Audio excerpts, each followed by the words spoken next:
Welcome along to episode 792 of The Milk Bar. Jason Forrest here with you as ever. And coming up on the show this week, we'll be finding out about an event in Clent. It is Bard in the Bar, all going on with a bit of Shakespearean real life, as if it were now.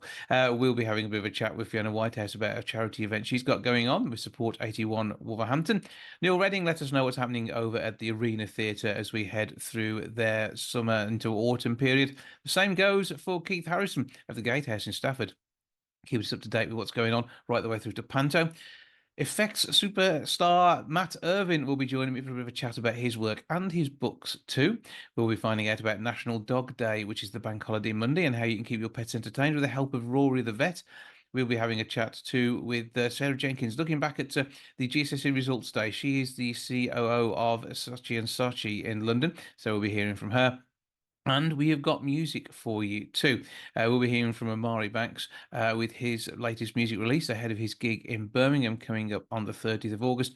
And we have a chat with Birmingham-born Julian Smith as we talk about 15 years since he was on Britain's Got Talent and hear his latest work. As he's got a brand new album out to mark the event. That's all on the way on the show this week. Welcome to the Milk Bar. Welcome to the Milk Bar. Welcome to the Milk Bar. Welcome to the Milk Bar. Welcome to the Milk Bar. Now, when it comes to being a working mom, there's all sorts of trials and tribulations in keeping the kids looked after, fed, watered, and also getting the day job done too. And often people's colleagues don't always appreciate this. This is new research done by Maltesers, working alongside Comic Relief on a brilliant project. To tell us more about what is happening, somebody who juggles the hours herself, that's Natalie Cassidy. How you doing? Hi, Jason. I'm really well. How are you? I'm okay, thank you. Good to have you along. And I mean, Thank you. in the world of being a soap actress, you Mm. see all sorts of things. Your character has played virtually every part of motherhood and beyond, and you never know quite what you're going to get in your on-screen life. But Well, absolutely. running alongside that though must be a bit of a hassle because the hours must be all over the place.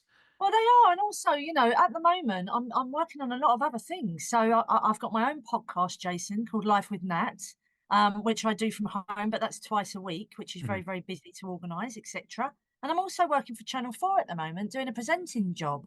So everything, the diary's sort of filled up, and you never kind of know your hours exactly, and things change. Yet I've got two daughters at home. So it really resonates with me, this campaign, because working mum's job, for me, I feel is never done. I can go to work, I'll do the interviews with you today, then I'll go off and I'll do the podcast and I'll record that and I'll go online and I'll do some messages. But come 5 o'clock, I've still got washing to do, children to tend to, things to do at home. And I think why I really liked this campaign, this real out of office movement, it really resonated because although I'm on the telly and I know people know me, and if you like, I'm a celebrity in inverted commas, I am very normal and down to earth, Jason. And I do feel that what I do is just a job. And I want to get involved with real working mums to try and make them see that if we talk to our colleagues, if we talk to people about how we feel about, life being hard sometimes as a working mum, we can help lighten that load. We can help people. And that's why I'm, really excited about it. Yeah, I mean, it isn't easy, and I think mums often do get the short straw in this. And I mean, there's obviously all sorts of different family circumstances for Of everybody, course, and absolutely. and sometimes you may be as partnered and struggling just as much as someone who's a single mom, and it Absolutely. depends Listen, on your other half's life too. of course, and also, single mums, and also, like you say, fathers and grandparents and other people who look after children aren't forgotten. It's just that this campaign, this is Maltesers MotherLovers, and it's about, it's just about the mums, and we're just trying to just show the injustice sometimes done to women, and it's really, really important that we realise that 8 hours of additional time is spent working at home rather than in the office. Mm. That's the research that's been done. And That is a long time. That's another whole day, isn't it, of it is work? it's two full-time jobs. Absolutely. Absolutely. And as I say, everybody loves their mom and what they do for them. And I think the campaign, it again highlights that, and it makes sure that we realise quite what is going on. I mean, my mom passed away a few years ago now, and I still miss her something rotten. It's coming up on Oh, two me too. years this year. I lost my mum at 19, so I know So how you feel. I'm it sorry. and you know you're there, and you forget quite how much they do for you until they're not there doing it. Even if, I mean, at 19, it must have been, you were barely an adult really, weren't you? So, but No, it was awful. You're quite right, and it is horrid. And that's why I look at my daughters, and that's why you can feel mum guilt, right? Because you're working and you're doing everything, and you're doing that for them, aren't you? Everything you're doing is building a future for your kids. But at the same time, you think, oh, I haven't been at home for 3 days, and I really miss them. So it's getting that work-life balance right, and it's really, really difficult in today's society, I think. hmm. So, how does this campaign work then? What happens to make sure we do get the Maltesers mother lovers message out there? Well, if you search for mother lovers and you can access tips on how to be a mother lover. So if you go to www.maltesers.co.uk/lighten the load, and you can access tips there, and it's all about talking to your colleagues. The whole premise of it, when you watch the video, there's some really fun things. So you have, real working mothers as well as myself, who people know, but it's kind of going, I'm really sorry, I'm going to send you an email. My out of hours says, I would love to join you and love to finish this, but actually my 3-year-old's screaming in the kitchen, wanting a beige sandwich, and I just haven't got the time. So it's about being honest, if you like, and Hmm. it's about kind of just sharing what goes on at home a little bit more, because I think we can all play heroes. We can all pretend everything's, brilliant, and we're at work and we're super mums. But if we just turn around and say, look, I'm finding it a bit difficult at the moment. May I have that extra 10 minutes? Or, can I have a chat with you? Because I'm feeling exhausted. And it's just about talking about stuff. And the more we talk about it, the more we talk about working mums, the more we can lighten the load. You probably won't change anything on what you have to do, but having the appreciation of the fact that you're having to do it, And that's and it. and a bit of leeway if something doesn't go quite right as well. I think that's And the important thing. you're so, so right. And it's that leeway and it's that understanding. And like you say, you're not going to, work's work and things can't change sometimes. But if other people understand how hard you're working at home as well, I think it just makes you feel that little bit better about yourself. And this is all part of Maltesers donating £500,000 to Comic Relief in Yeah, 2024 to make sure injustices against women worldwide are being tackled. absolutely. It's just about injustice. And, it's a really amazing thing they're all doing. And I'm just proud to be a part of it, really, Jason. It's great. And you haven't even had to wear a red nose yet, so Not yet, but I'm sure it will come. that could But happen. I like dressing up, Jason. I don't mind. Oh, that's getting, it's kind of one of those occupational things, isn't it? You get to dress up because when you're playing a character in a soap, it's, as you said, you never know what's coming next, do you? No, you never ever know. Like But normal life, isn't it? You never know what's coming. but you do get to represent for other people, and in being part of a soap, actually it makes such a difference. And we know storylines in your native Wolford have really made a difference to people's lives. In fact, your own have probably helped highlight things, and it's all a help. And again, it sort of ties in nicely with the campaign, so it's why it's so good having you here. Oh, thank you so much, Jason. Really thank you for having me. So what else have you got going on then, other than all this work? Is there any fun stuff? I mean, we should be listening to the podcast. What do we find on there? The podcast is called Life with Nat. I started it about 4 months ago, and I didn't really know how it was going to go, but I've always wanted to do one. And I started it, and I went to number one very quickly. And I only stayed there for a little while. Don't get me wrong, but I'm very proud to say that I was number one on Apple and Spotify for a week.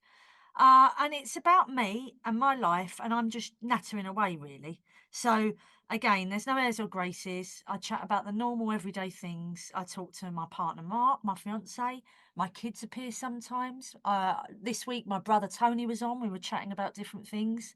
So it really is. Well, my fans, if you like, of the pod, when they message me, say I have it on, and I just feel like I'm having a chat with some friends, and I think it's quite a comforting podcast. So Mhm. please do have a listen. Life with Nat. Yeah, and that fits in nicely with the ethos of the campaign we're looking at here. Give us those details again on where we can find out more about the Maltesers Mother Lovers campaign.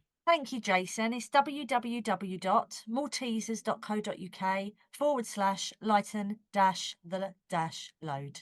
And of course, you can find out all the work that they're doing tiny with this £500,000 for Comic Relief at comicrelief.com and check out those Absolutely. details there. Well, I would let you go off and get on with 101 other things at least that you have going on. Natalie Cassidy, thank you for joining us. Thank you so much, Jason. It's been a pleasure.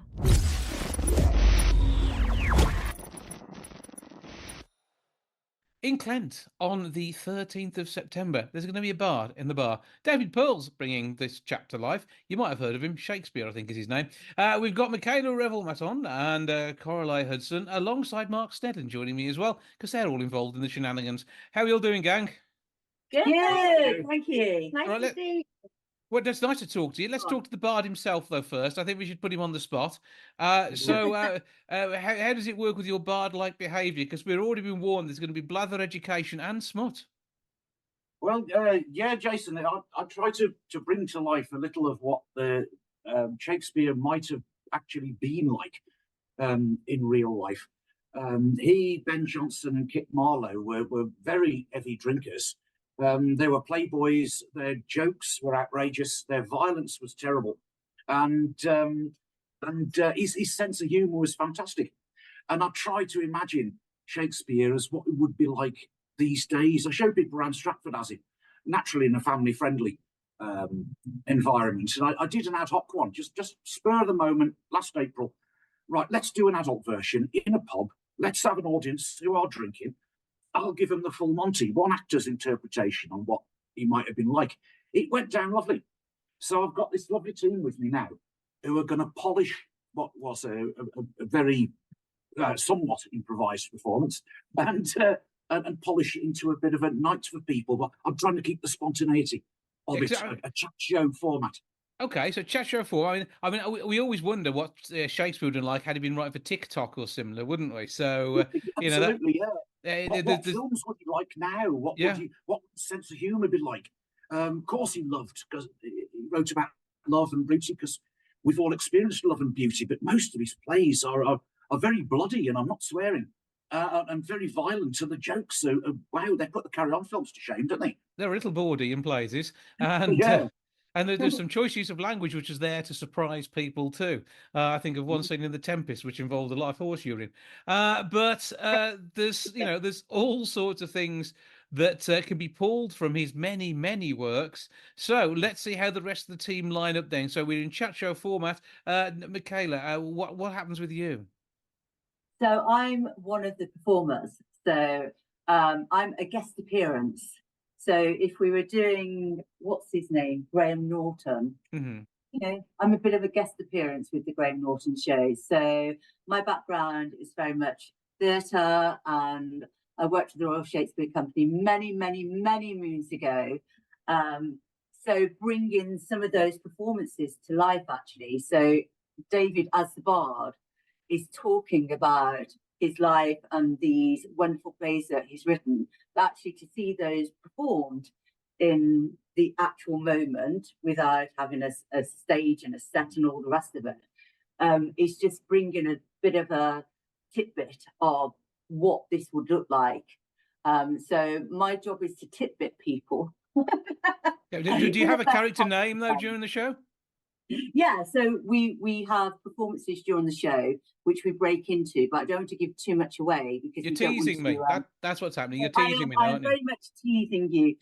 We don't want to give too much away, but there will be at various points in the show where there will appear to be a spontaneous performance based on something that the bard and some musicians as well, based on what the bard has just said, which leads into this organic, seemingly organic, non-rehearsed performance of a scene or a duologue or a monologue, which will feed into then the audience's imagination of what this would have looked like.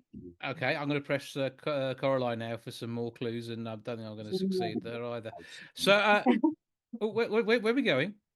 Oh, we are answering a Deliveroo because this is live, guys. Okay, you go and get the food. Yeah, you Got some just have a beer. picnic. Right.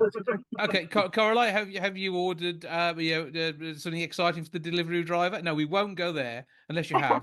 But tell us more about the show itself. So my role, or part of my role in the show, is I'm the long-suffering. Well, no, I'm the interviewer of the bard. So I worked with David on our first more impromptu show when we realised we really did have something, because we had such great reviews from people saying that they really enjoyed it, and they really enjoyed the fact that it was so organic. So we've tried to keep that, but Michaela and Mark and myself will bring in some, like she says, some more performances from some of the plays that will be mentioned. But like Michaela said, we don't want to give too much away of what we're going to be doing, because we want it to just seemingly appear. So what people will get, they will get the bard, and they will also get some live action Shakespeare as well. And then I'll be interviewing the bard, asking him questions, reining him in, because he can be a bit of a trickster. He does like to go off on tangents. So I have got my work cut out, but it's really it was a great concept. David's concept when we started doing it, we started in April, was brilliant. And it's great now that we've got us all together, and it is going to be more of a polished show. There's going to be more to see. We've got 2 amazing musicians coming to join us as well. We've got Richard Adey on his accordion, and we've got, name's gone out of my head, Luke Dalton on his keyboard. So yeah, it's going to be much more polished. But like everyone has said to us, please let it still be fun. Please let it still be upbeat. Please let it still be a bit chaotic. So it will still have that flavour to it as well. Yeah, because Mark, you've never been constrained by a script, really, have you? You've never let that sort of thing worry you. And how are you going to bring your parts of this to life? What are you looking forward to most? To be honest with you, I was lucky enough to actually see you doing some performance back in April. And when I saw it and I watched it, and I thought, you know what, these guys have got something absolutely bang on here. And then when David and Carly actually approached me to be part of it, as part of the ensemble team, I was just really over the moon, to be perfectly honest with you. So I'm really looking forward to it, and can't wait to get started. Well, it sounds like it's going to be absolutely amazing. So it's all taking place in Clent. Explain more, because the French Hen is at DY9, 9PY, but the doors are at 6:30. Is that time enough to get yourself lubricated enough to enjoy this sort of show? It allows people time for the odd swift half or turn. Always drink responsibly. No, sorry, always drink responsibly. Absolutely. I'll have been awake since about 6 in the morning anyway, Jason, so I'll be pretty well skewed. And there will be an interval midway if people do need to go and top up their glasses as well. Yeah, but we encourage people to be able to just feel free, as Dave said back in the day, to be wandering around if they want to leave and go and get a drink and come back. And that's the beauty of it. I think the problem with Shakespeare these days is, as we were having a discussion earlier on, it's been so intellectualized. It's been so made to be something a lot more highbrow. But actually, back in the day, it was for the masses. It was mass entertainment. It was people's only night of maybe seeing something that they wouldn't have seen for another 2 years and thoroughly enjoying it. And that's what we want. We don't want reverence, although that would be quite nice. But we don't want reverence. We want people coming and really getting to grips with the essence of what Shakespeare was doing at that time, which was essentially entertaining. And that's what's so important. So we don't want them to feel confined. We want them to be able to feel they can get up, they can go down and get a drink, they can move around. Heckle if they need be. I said on my first night, like if Shakespeare was performing in a pub, as he did before the theatres were built, look, if you guys, we're not going to do, it's not going to be overstructured. We're not going to have an interval and everything's going quiet and lights down. If you guys fancy a beer, just go off and get one and come back if you like. The show goes on, and just try not to miss too much of it. Yeah, but please don't plough us with rotten fruit or vegetables. Okay, we're not being that traditional. your taste. Yeah. Okay. Well, we'll see. Well, you got to be aware of the wrath of the bard should you find yourself heckling. So you do be careful, because I feel there's going to be no shortage of very much witty put downs should they be required. Absolutely, Jason. This is not for the faint-hearted. Only the Bible and the Quran has sold more books than me, so I know what I'm talking about with words, right? And coming back to what Michaela was saying about not putting any obstacles in as well, we've kept the price at just £10 a ticket, because we want people to be able to come. We don't want obviously we've got to charge, we've got to pay for this, that, and the other, so we can run the show. But we want it to be accessible to lots of people. So it's £10 on Eventbrite. We're swallowing the fees as well, so there's no put tenner and then you end up paying 13. So yeah, we've tried to be really mindful of people's pockets as well, because things are really, really hard right now. So you want to get along to Eventbrite. The easiest way of doing that is by searching for Bard in the Bar on Facebook, following the links from there. There's some lovely footage of you. You'll see David dressed up in an entertaining outfit with a wicker wine holder carafe of some variety, so you'll be able to spot it there. It is, as we say, the French Hen in Clent, DY9 9PY. It's a Friday. It's the 13th of September. The doors are 6:30. The event itself sort of stumbles into existence from 7 p.m. And it will be an awesome time to be had by all. You'll be educated. Hopefully, you'll be offended at some point, and you'll certainly enjoy some of the rather smutty but not too risque fun, I am absolutely sure. Coralie Hudson, Michaela Revel-Metton, Mark Snedden, and David Pearl, thank you all for joining us. Thank you so much. See ya. We look forward to seeing you guys. Bye. Take care. Bye.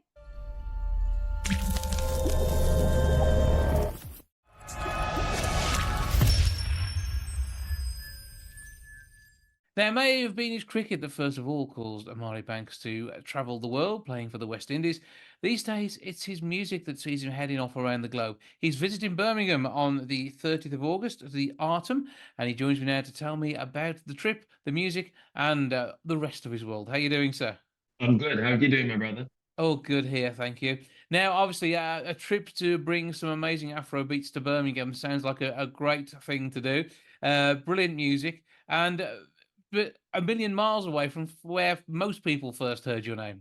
Yeah, I mean, Birmingham it's always been actually a really cool spot for me, because I've actually been coming over to Birmingham, I would say since maybe like 1999, 2000, when I did actually some training with Warwickshire at Edgbaston. Actually stayed in the university flats adjacent to the creating ground at that time, and made a lot of cool friends there in Birmingham. And of course, I'm no stranger to England. I've been coming over to the UK since I've been 14, 15 years old. First time I came over, did a stint at Leicestershire, where one of my mentors, Jack Birkinshaw, invited me over to play and train with the second teams. And I actually made my first team debut for Leicestershire against Pakistan, my first class match actually. So the UK, England, I'm no stranger to it. I played, of course, a stint for Somerset, 3 years for Somerset, on the Taunton, 2 years actually, and had a great time there. But I mean, the weather's not as good as Anguilla, though, is it? That's the thing. It's a little bit what should I say? It's a little bit colder in the UK, but I mean, I've had some great days in the UK, man. I always say I enjoy the UK summer, because in the Caribbean, I mean, although we get a sea breeze, in the UK, sometimes when the temperature drops just below around 80 degrees and the sun is out, it's perfect. Well, your music is going to be perfect as well. And this is something you've been doing since the age of 5, which is the amazing part. And when people are looking at their world of sport, they're thinking, well, what career shall I do when my time is done? I mean, you're sorted. Well, to be fair, I mean, as I said, I've been doing music from a very early age. My dad being an artist, I grew up around the music environment and festivals and performing on stage. Even before I started to play music, I was wanting to take place and represent even Anguilla in talent shows from the age of like 8, 9 years old. So I was no stranger to the stage, and music is something that kind of was always around me. Play the guitar, play the bass, play different instruments. I was known to be the cricketer who would travel with his guitar. So actually, and I always said I retired from cricket to do music, not retired from cricket and then thought what I would do next. I mean, it was always on my mind. Always had a passion for it, and I've kind of come home full circle back to my roots, which is music, I would say. Yeah, well, music's in the blood, though, isn't it? Courtesy of your dad. Absolutely, absolutely. Growing up in an environment where you see all of the top even performance in the region and international, the likes of even John Mayer's performing at my dad's festival, Jimmy Buffett, every top reggae act for the past 35 years has performed, and I've been able to watch them perform with them, and just see some of the world's best musicians just do what they do in my backyard, I should say. Absolutely. And with Banksy Banks as your dad, I mean, that is a great grounding to have seen so much. And I mean, you've developed your own style there, haven't you? Which is the thing. I that is the one thing which hasn't passed down directly. Yeah, I think music in the times that we live in and influence us, and I'm no different to that. I mean, I was influenced by the music, even that my dad did. But I mean, I think I come from a time when the 80s, the 90s, and even the 2000s, where I mean, music. I mean, technology plays a little bit more of a role. But I also came from the background of that music has always been about the live feel. So when you hear me perform, I always bring that live element to it. So being a musician myself, not just a singer-songwriter or artist, but I'm a musician as well. And that plays a big part in how I deliver my music in a live performance setting. So I play the guitar, I use live drums, like piano, and the core of the music is kind of reggae, blues, rock, and R&B kind of vibe. So I'm influenced by a lot of different genres. As a kid, I mean, I grew up singing the ballads, and we all were influenced by stuff was about Marley. But I mean, people like R. Kelly, or Lauryn Hill, Billy Ocean. I mean, once you come from that age, and even the newer stuff, the guys more like the Jay-Z's, I call it Santana's. I mean, music, I believe, for me, has always been something that you listen to, and how it touches your heart is the most important thing, and I try to get that over when I'm putting out my music.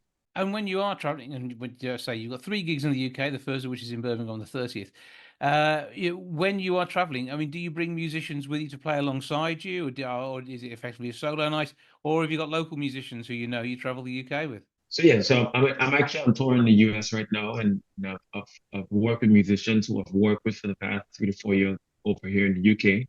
I'm sorry, in the US. And when I come over to the UK, a few of the musicians that I'm working with on this tour are musicians which I've worked with in the past over in the UK as well. A few new ones as well. But in music right now, what you can do, I mean, I'm not traveling with my per se set band right now.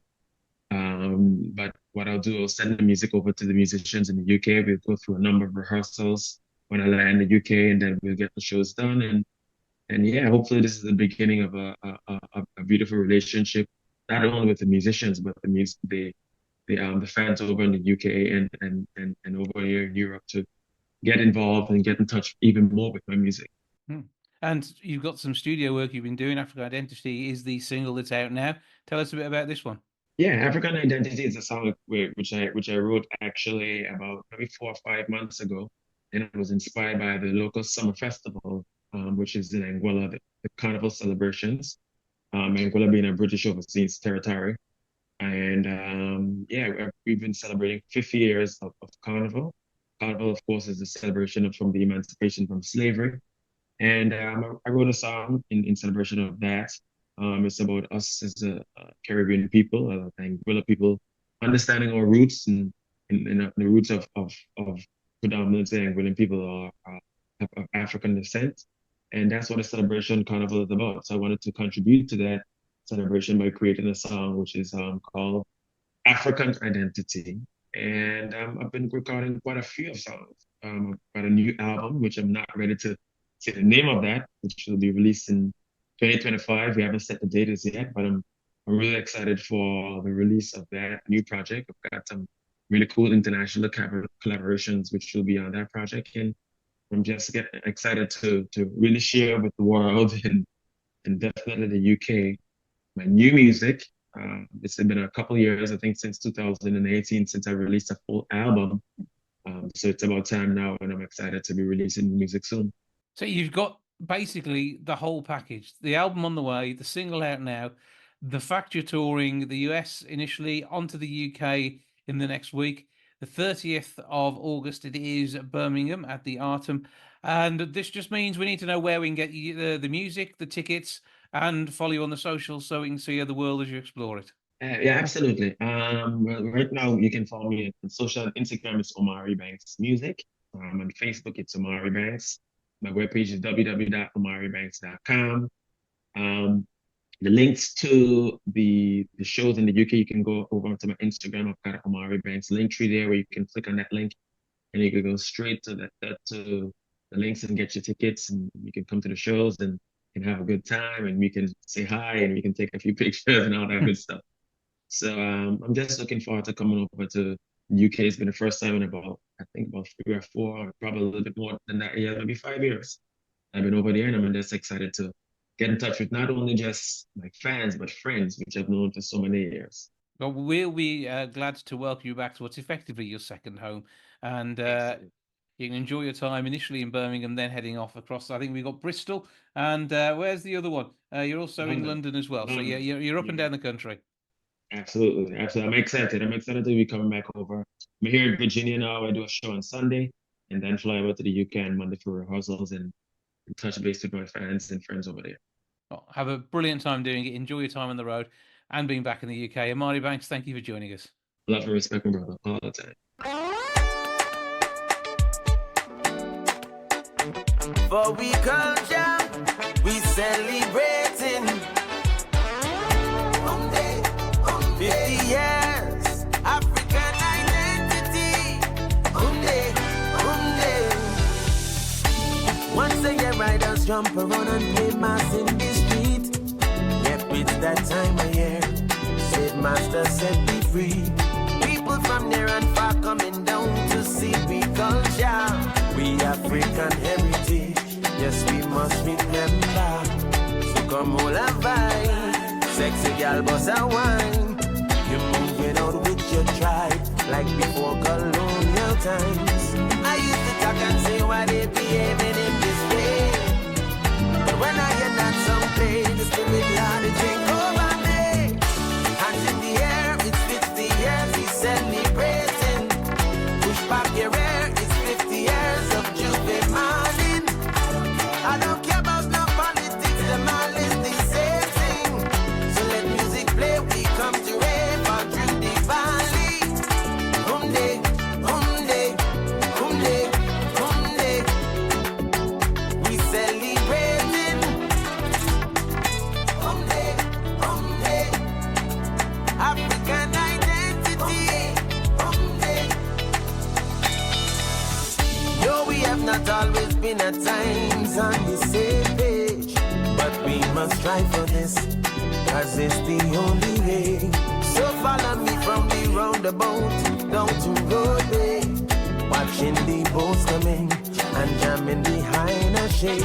So come on a vibe, sexy girl buzz a wine, just like the olden way. The drum is with therapy. I used to talk and say I can't go to all them events, but when I am on sit and band the spirit Lord it take over me. Hands in the air, it's 50 years he's celebrating.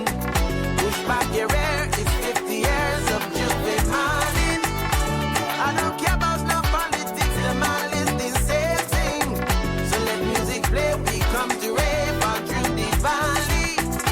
Humde, humde, humde, humde. We celebrating. Do you love sweet soca? Do you love the culture?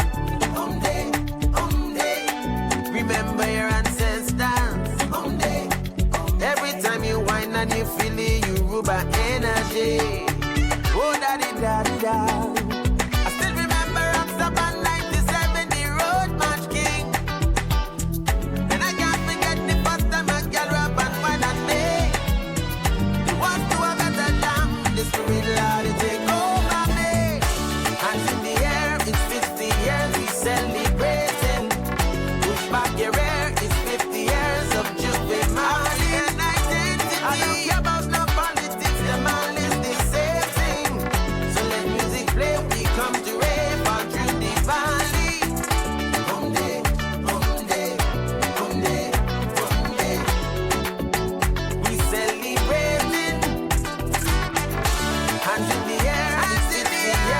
celebrate. We celebrate. Push back your hair, it's 50 years of Juve money. 50 years. I don't care about no politics, them all is the same. No.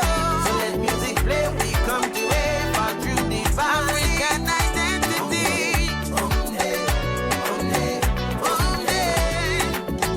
We celebrating.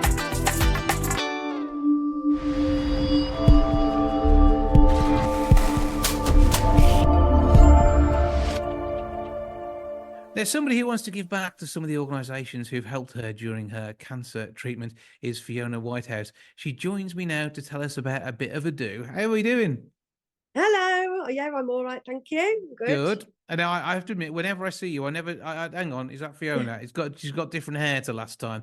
And whilst you've been going through everything you're going through, you are wearing so many amazing wigs. It's blooming awesome. Anyone would think you could work in the theatre doing this sort of thing for a living. Oh, I know. Well, you know, I did used to be at the theatre, and hopefully I'll be back there soon. That's the plan. That is the So, plan.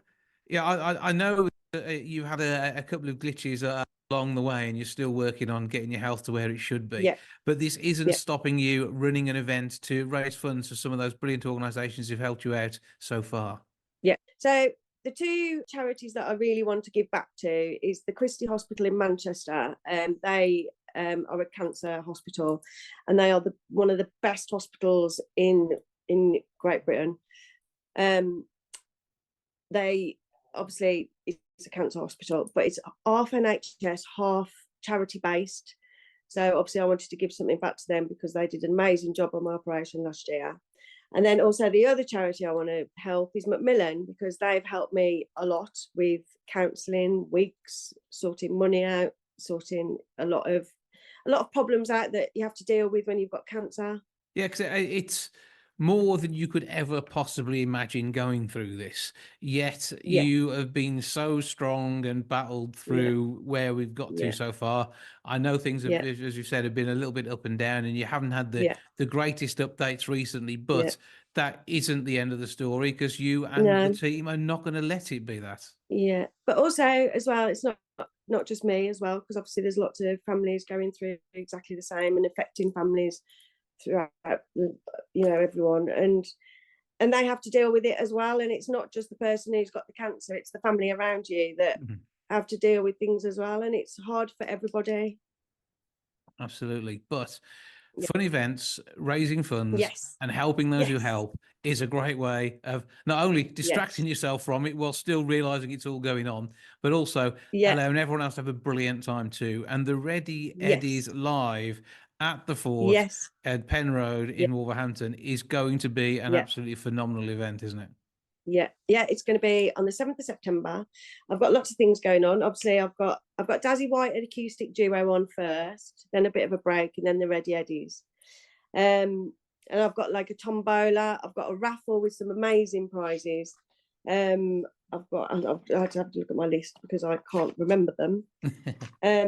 So I've got like cream tea for two at Vanilla in Technor. I've got a free cut and blow dry Wow on the Birmingham New Road. I've got 4 pantomime tickets at the Grand Theatre. I've got a tattoo from Custom Culture. There's a piercing from Black Grow Piercing. There's a one-night stay at the Bell Hotel in Tewkesbury. I've got a brand new helmet and some saddlebags from DMC Motorcycles. And I've got a £150 voucher for a portrait, family portrait or dogs or whatever you want. And then something from Harley Davidson as well. So they're my big raffle prizes. So obviously that'll be like £5 strip for those. And then I've got a tombola. I've got a bouncy castle for the kids and Splat the Rat, which I never heard of until someone said to me, "You've got to have Splat the Rat." And I was like, okay. It's proper Black Country, Splat the Rat. Yeah, I've never heard of it. I was like, I've never heard of that. But yeah, we're going to have, because obviously I want to bring kids into it as well. I want them to have a bit of fun. We've got a cake stand with tea and coffee as well. There's lots of beer, obviously. And there's a burger bar as well. I'd say, and all that alongside the fantastic sort of Southern boogie rock and blues music. That's it. And everyone being really up for it, having a great time and enjoying it 3 through till 9. So it's going to be a good afternoon into early evening. And as you say, it's raising funds for Macmillan Cancer Support and the Christie Charity. So through that route. And it's called 81 Support Cancer Fundraiser. Explain that bit. So 81 Support is for the Hells Angels. That's like that's their support for the Hells Angels kind of thing. But also I want to say a big thank you to the Hells Angels for letting me use the fort, which obviously I've got for free. And it's I'm just a big thanks for them. Do you know what I mean? Well, it's going to be a good event. Now you need to get your tickets for this, do we? Is it, or how does it work? No, it's all free in. I just want you to spend lots of money when you're there. Okay, so bring a pot of cash with you. Bring also spend behind the bar as well, because to support the venue. But that's the whole enjoyment of it. So many people giving their time for free to be part of it. And this is all about community coming together, having a bit of a celebration as much as anything else, and enjoying the tunes. Yeah, exactly. It's like you say, like raise some money, which would be great. But I also want everyone to have a nice time as well, which would be great. And we all want to have fun, obviously. Do you know what I mean? And obviously for a very good, for some good charities. Yeah. So get yourself down there. Saturday the 7th of September. It is the Ford, which is 197 Penn Road, Wolverhampton, WV3 OEQ. Chuck that in your sat nav. Follow the directions. Avoid where your sat nav goes a bit funny. Make sure you get there and have a brilliant time. 3 through till 9 o'clock. So early afternoon through to early evening, and something for absolutely all the family. And you don't have to worry about sorting your tea because you can buy it when you get there. Exactly. I'm convinced it's going to be good, isn't it? I'm hoping. Well, lots of people are talking about it, and lots of people saying they're coming. So fingers crossed, it's going to be great. Well, you have a brilliant time there. Your chance to say a bit of a thank you. There'll be many more opportunities to do that too, I am sure. Also, I want to say thank you for people who are coming to help me, like work on the stalls as well, like on the cake stand, the bounce castle and everything like that. Because obviously I wouldn't be able to do all that on my own, would I? We can't have you in 53 places at the same time. That's the limiting factor in it. No, yeah. If anybody could do it, I'd say it was probably you. But it is going to be a bit tricky. So you'll be doing your stuff with the gang helping out. So thank you to everybody who's a part of that. As we said, thanks to the Hells Angels for putting the venue up there for this one too, and for everyone to come along and have a brilliant time down there on Saturday the 7th, 3 p.m. to 9 p.m. And all you got to do is turn up and spend some cash. Exactly, and come and have some fun. I think that's a very good thing to do. Fiona Whitehouse, thank you for this. Thank you for everything you're doing. And keep up the good work and keep getting better. And thank you to you, Jason. Thank you very much. See you soon. Ta for now. See you later. Bye.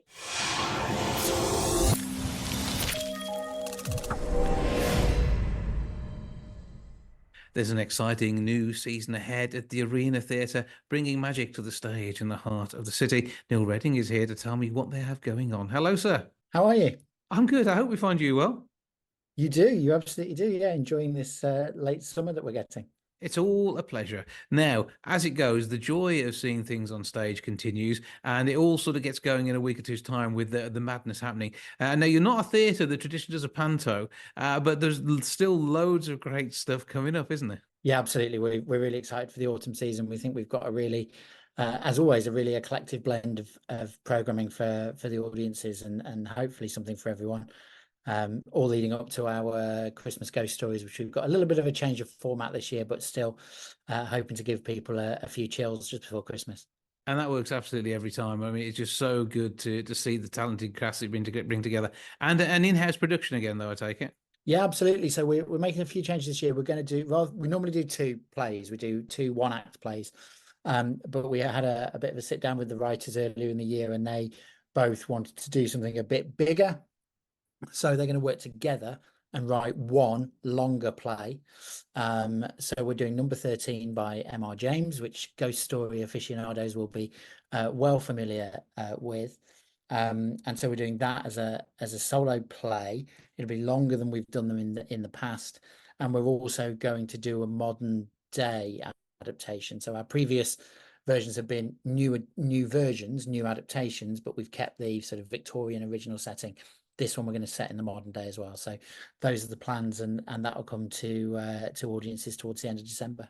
And I think that's rather chilling too, the fact that it'll be in modern times, and they can be scary enough at the best of times. So we'll see how that works out. But between now and then, there's a whole autumn of entertainment. So give us a bit of a wander through how it looks. Yeah, so we kick off with an NT Live. We National Theatre are putting Prima Facie back out with Jodie Comer, and that's on in a couple of weeks' time on the 12th of September. So that's really nice to get that season kicked off.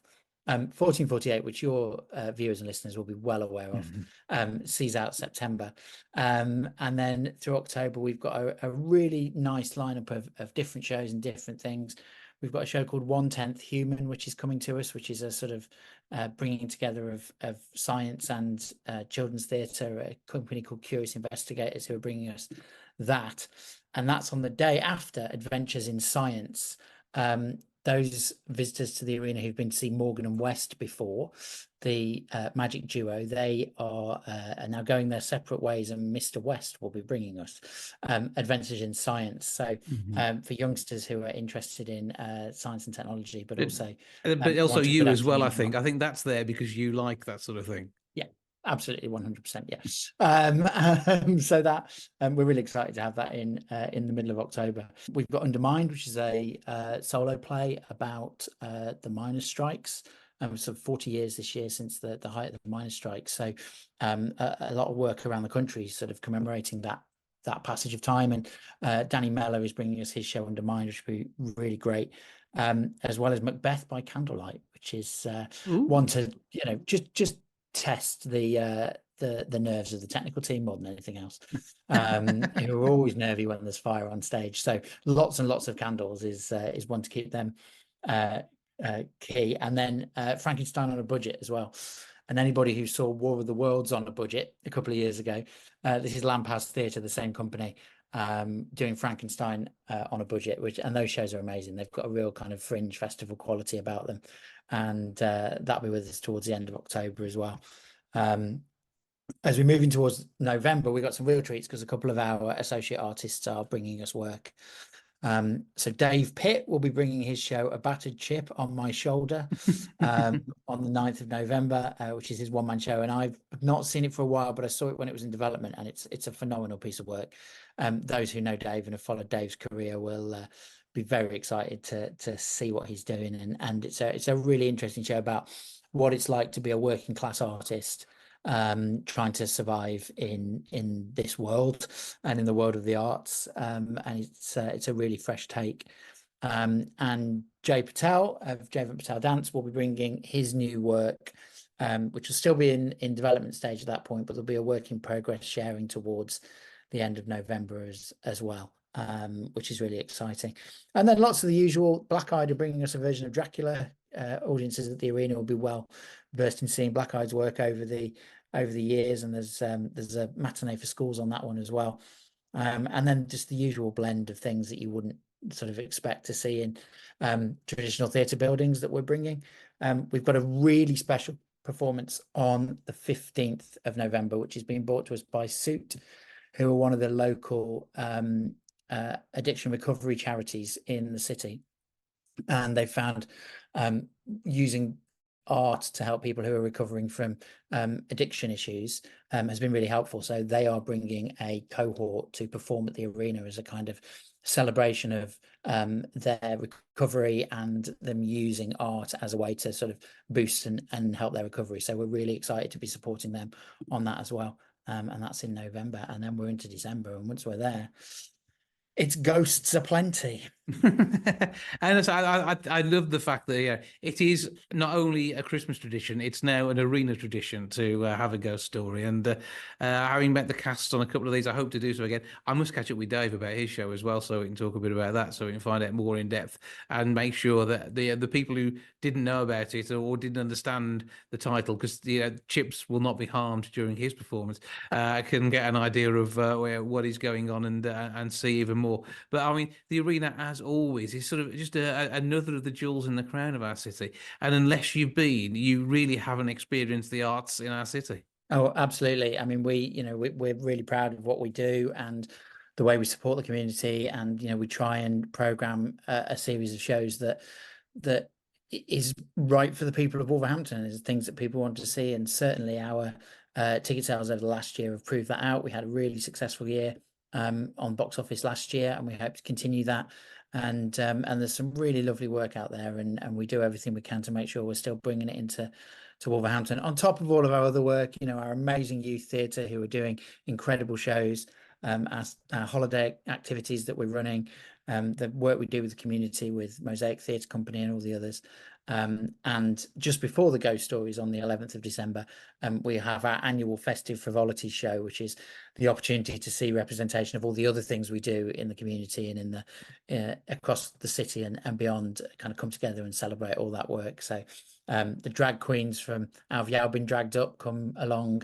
There'll be some work from the Collaborative Theatre Makers, which is our development night. There'll be some poetry from our poetry nights. So yeah, there's so much going on, and we're really excited to be able to keep providing it right through the rest of the year. Well, it's all going to be awesome. arena.wlv.ac.uk. Box office, is that open at the moment? It absolutely is. 01902 321 321, but tickets are available online, and 24/7 tickets are available online. If people want a brochure, they can pop in, but everything we've got between now and Christmas is on the website and can be booked online as well. And get yourself on the mailing list. So we normally have these conversations either when the brochure has arrived or when I'm popping in to see you, because you've got a big stack of brochures and we wave them at the camera when we're having a video chat.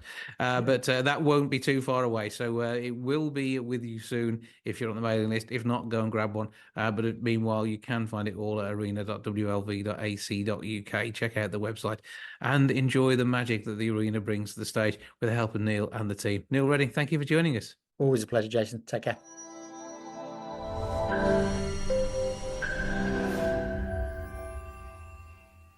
Now, somebody who is a maestro of magic, the visual effects that were brought to life by the hands of Matt Irvine over the years have impressed all of us on TV, and he's been talked into talking about it rather a lot too.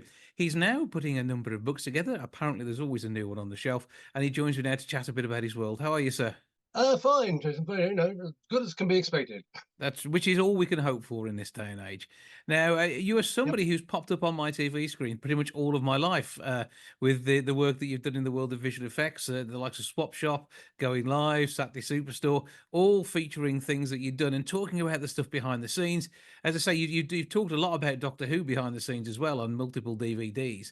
And that is a background to where you are now, writing and even been involved in a Haynes-style manual for model workshops. Indeed, that one. That's the one. Yes. And it's never the career path you worked out when you were at school, surely. Your career as teacher in what must have been, I don't know, late 60s, early 70s, saying what you're going to do. You couldn't have told them you're going to be building other worlds. Well, interestingly enough, when I at my school, which was a grammar school at that time, I'm not quite sure I was suited to grammar school, but that's where I went. Hence, I learned Latin. Didn't have a careers teacher. It's a most recent invention. The nearest, funnily enough, I can get, and I was reminded relatively recently, when you leave the school, and I did a third year, sixth as well. There were only two of us actually, but we did that. Not knowing quite what to do. My end of term report from my head teacher, who at that point still wore a gown, I don't think he wore a mortar ball, but he certainly wore a gown, said, would like to join the BBC. Now, I'd forgotten about that fact. I was reminded of it reasonably recently, actually. I.e. recently, the last 2 decades. But so, yes, so the kernel was already there, I suppose. Why? I'm not quite sure, but hey, it was there.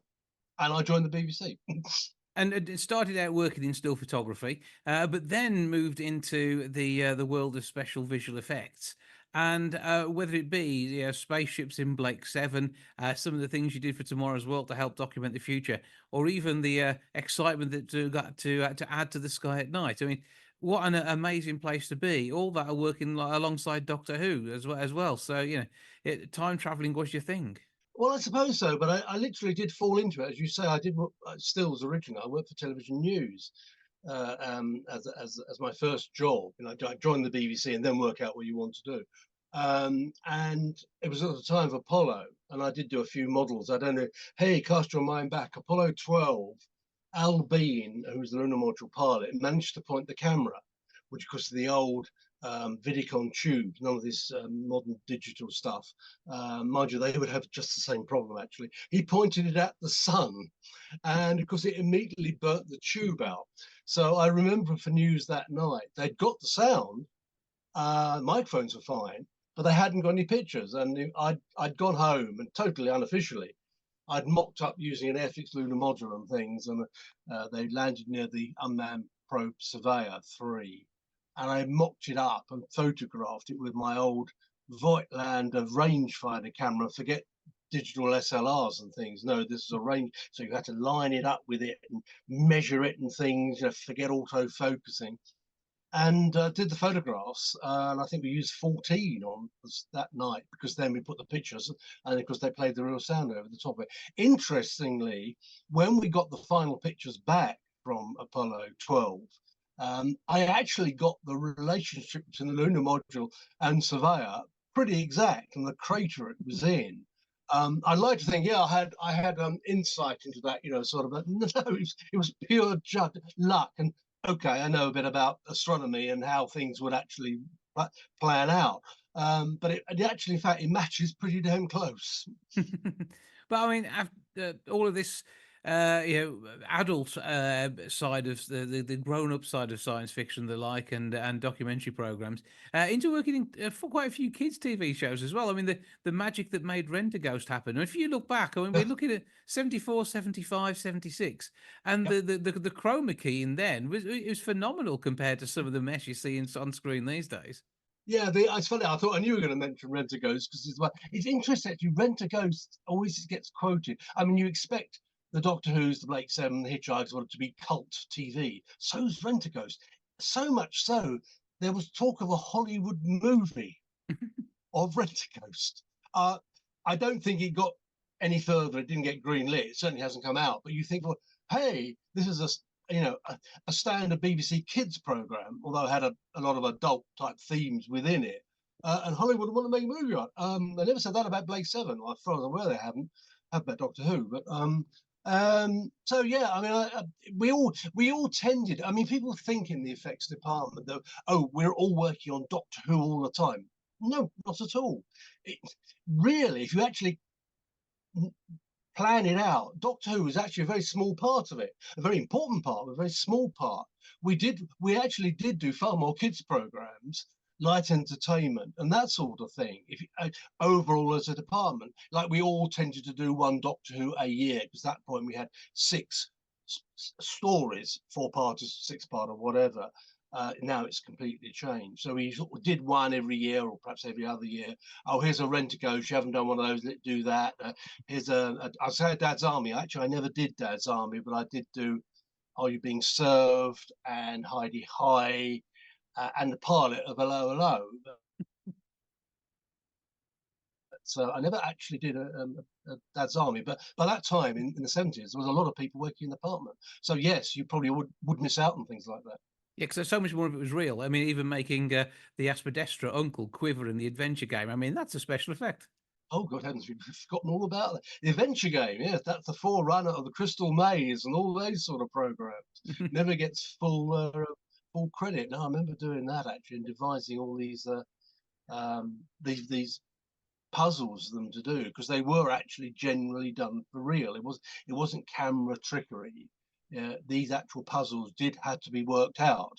I mean, all right, we built them so that tread on the right square and it clicks a buzzer or whatever.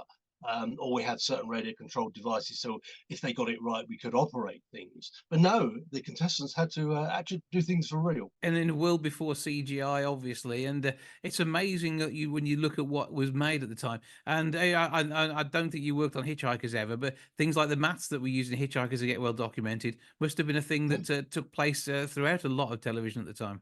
Yeah, well, Hitchhikers was being done. The thing about working in a workshop where a lot of things is going on is you'll see what's being done even if you're not actually working on it. And at the time we had Doctor Who, Blake 7 and Hitchhikers all going at the same time. And in fact, we had this tea chest, literally the tea chest full of odds and ends, communicators, whatever, calculators, because in the old days they were, so they were this sort of size, quite big. Whereas nowadays, do them on your watch or whatever, or your phone. But literally, if you watch carefully, you can say the same calculator going round all three programs. It may be sprayed a different color with a bit of tape on it or something. But yes, we just dive down and say, oh, that will do. Or it's Federation, so that's the badges. We'll paint it black. It's the Liberator. It's the Doctor. It's good. We'll paint it white. So so you knew what was going on. I would see stuff being built for hitchhikers, and yes, it was all far pre-CGI.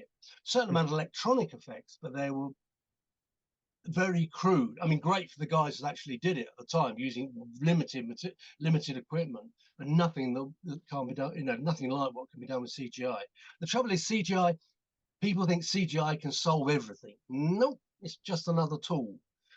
Frankly, if the model is better pulled on a piece of string, pull it on a piece of string. That's what Thunderbirds did.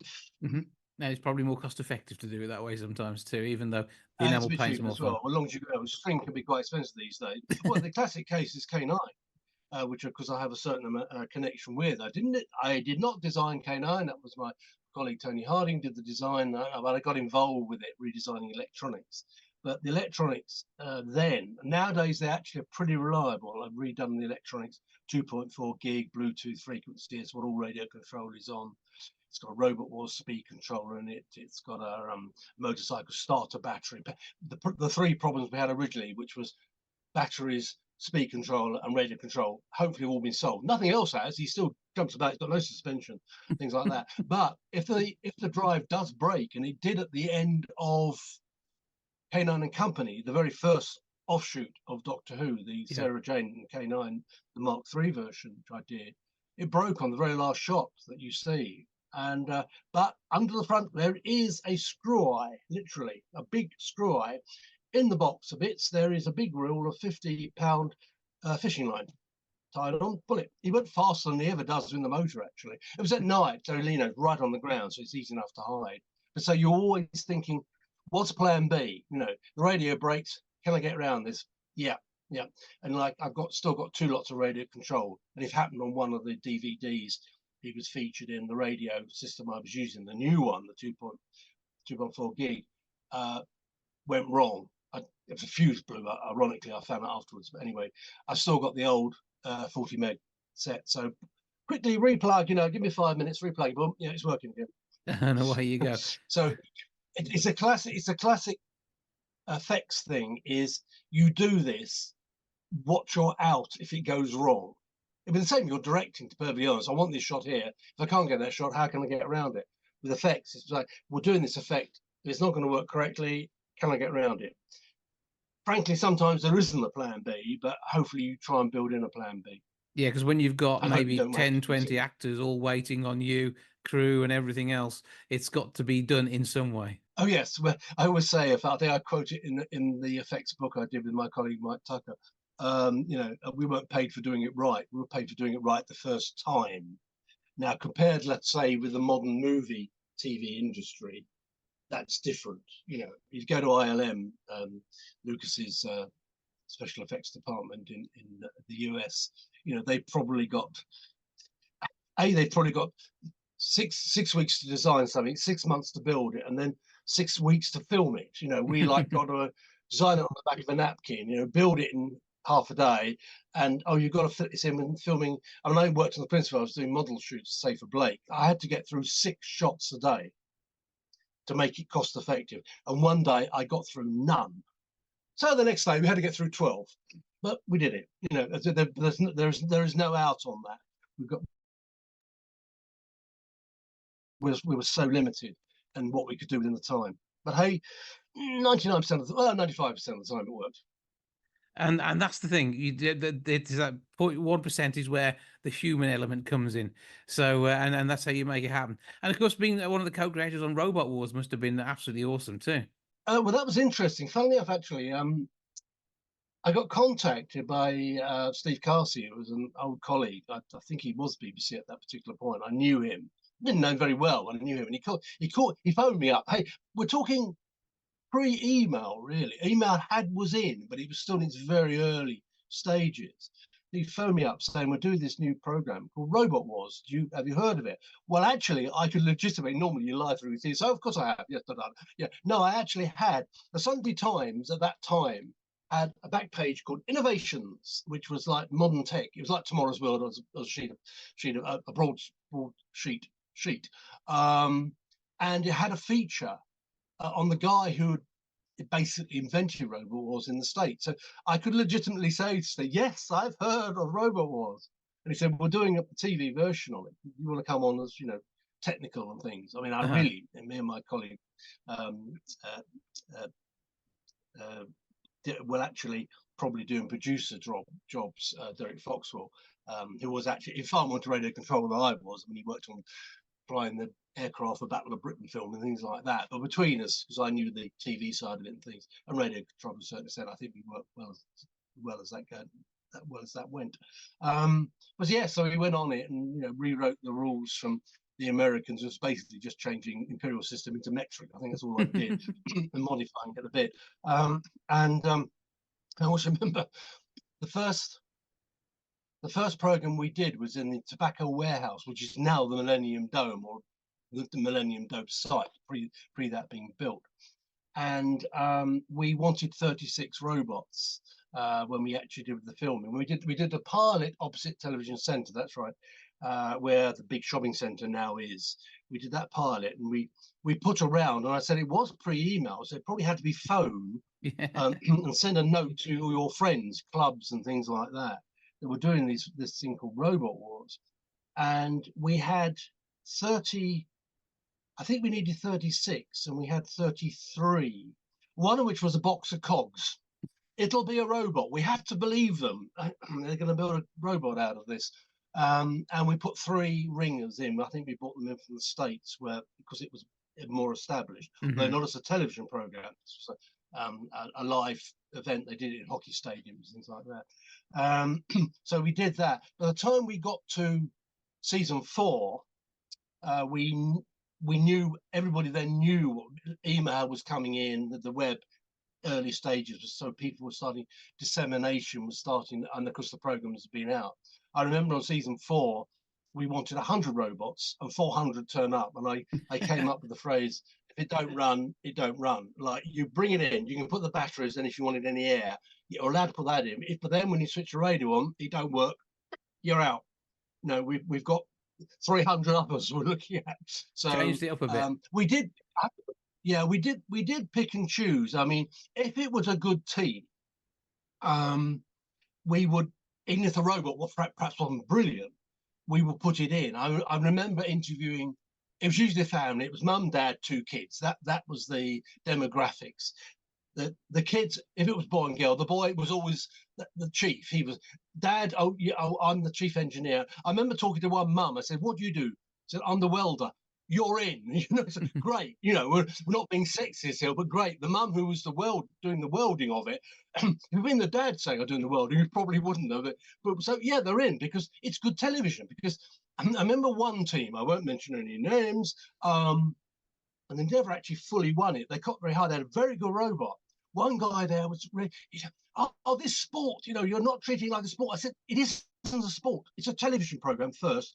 Yes, it's a sport second. We're making an entertaining television. It's like Gladiators or whatever. It's got to look good on the screen. The people are going to be interesting on the screen.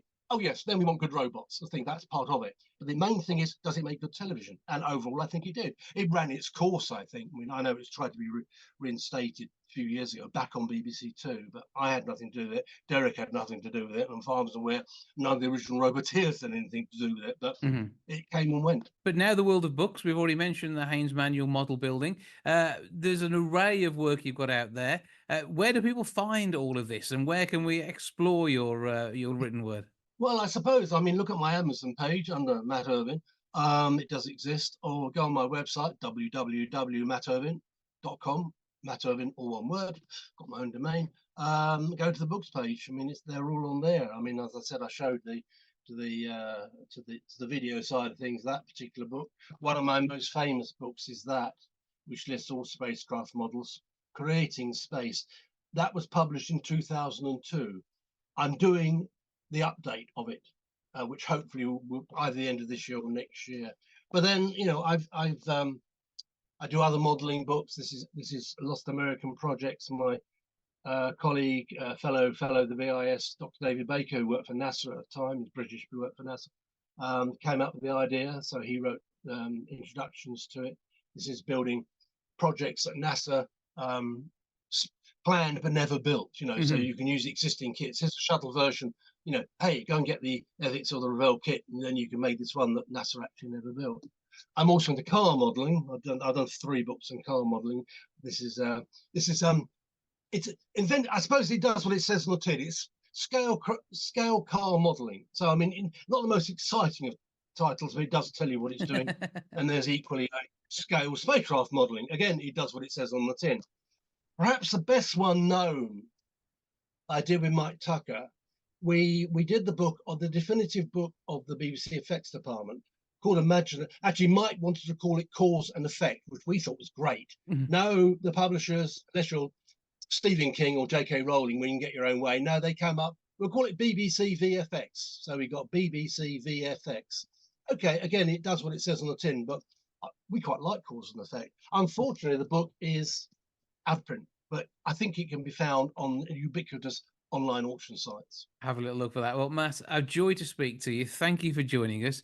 And Thank you, I look forward to the next release. And I do hope you'll let us know when we've got something new to talk about in book form or whatever other project you're working on. Enjoy the conventions that you go to. If people see you out there, I'm sure, like they will recall those times growing up when you were the master of all things. And it's amazing. Well, I will point out, yes, I got to do the swap shops and the superstores, as you rightly said. But they found out when I went, I could go on camera and talk to the thing, as I'm doing now, for those watching it, not just hearing it, or a microphone for that matter, and not fall apart. It's just something I've been able to do. So I've been able to do behind the scenes and in front of camera, hopefully equally well, or hopefully to the best of my ability. And people just assume then, having done that, oh, he must do all the effects. Well, no, I did drag my colleagues onto various swap shops. And other people do this, it's not just me. I wouldn't have enough hours in the day. But yeah, I suppose I did. In the same way as my old boss, Bernard Wilkie, who one of the curators of the department, he did Pebble Mill at 1 and sort of things. I suppose I took on, and then Mike Tucker did as well. We took on this view of, we're showing you what's going on. Well, amazing stuff, inspirational. You and the team did brilliant work, and it will be remembered for many years to come. Matt Irvine, thank you for joining us. Thank you, Jason.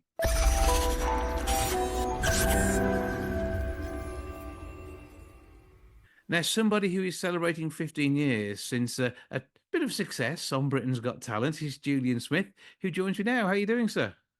I'm not too bad, thank you. How are you doing today? I'm good, thank you. So, how did BGT find out about your talent? Because the saxophone is your thing, isn't it?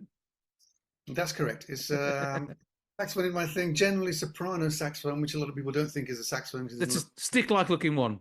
Yeah, it's a straight one. So people always say that's not a saxophone, and sometimes I get into an argument with me when I say no, it is a saxophone, and say well, it doesn't look like one. But anyway, yeah, straight saxophone. That's the kind of my primary one.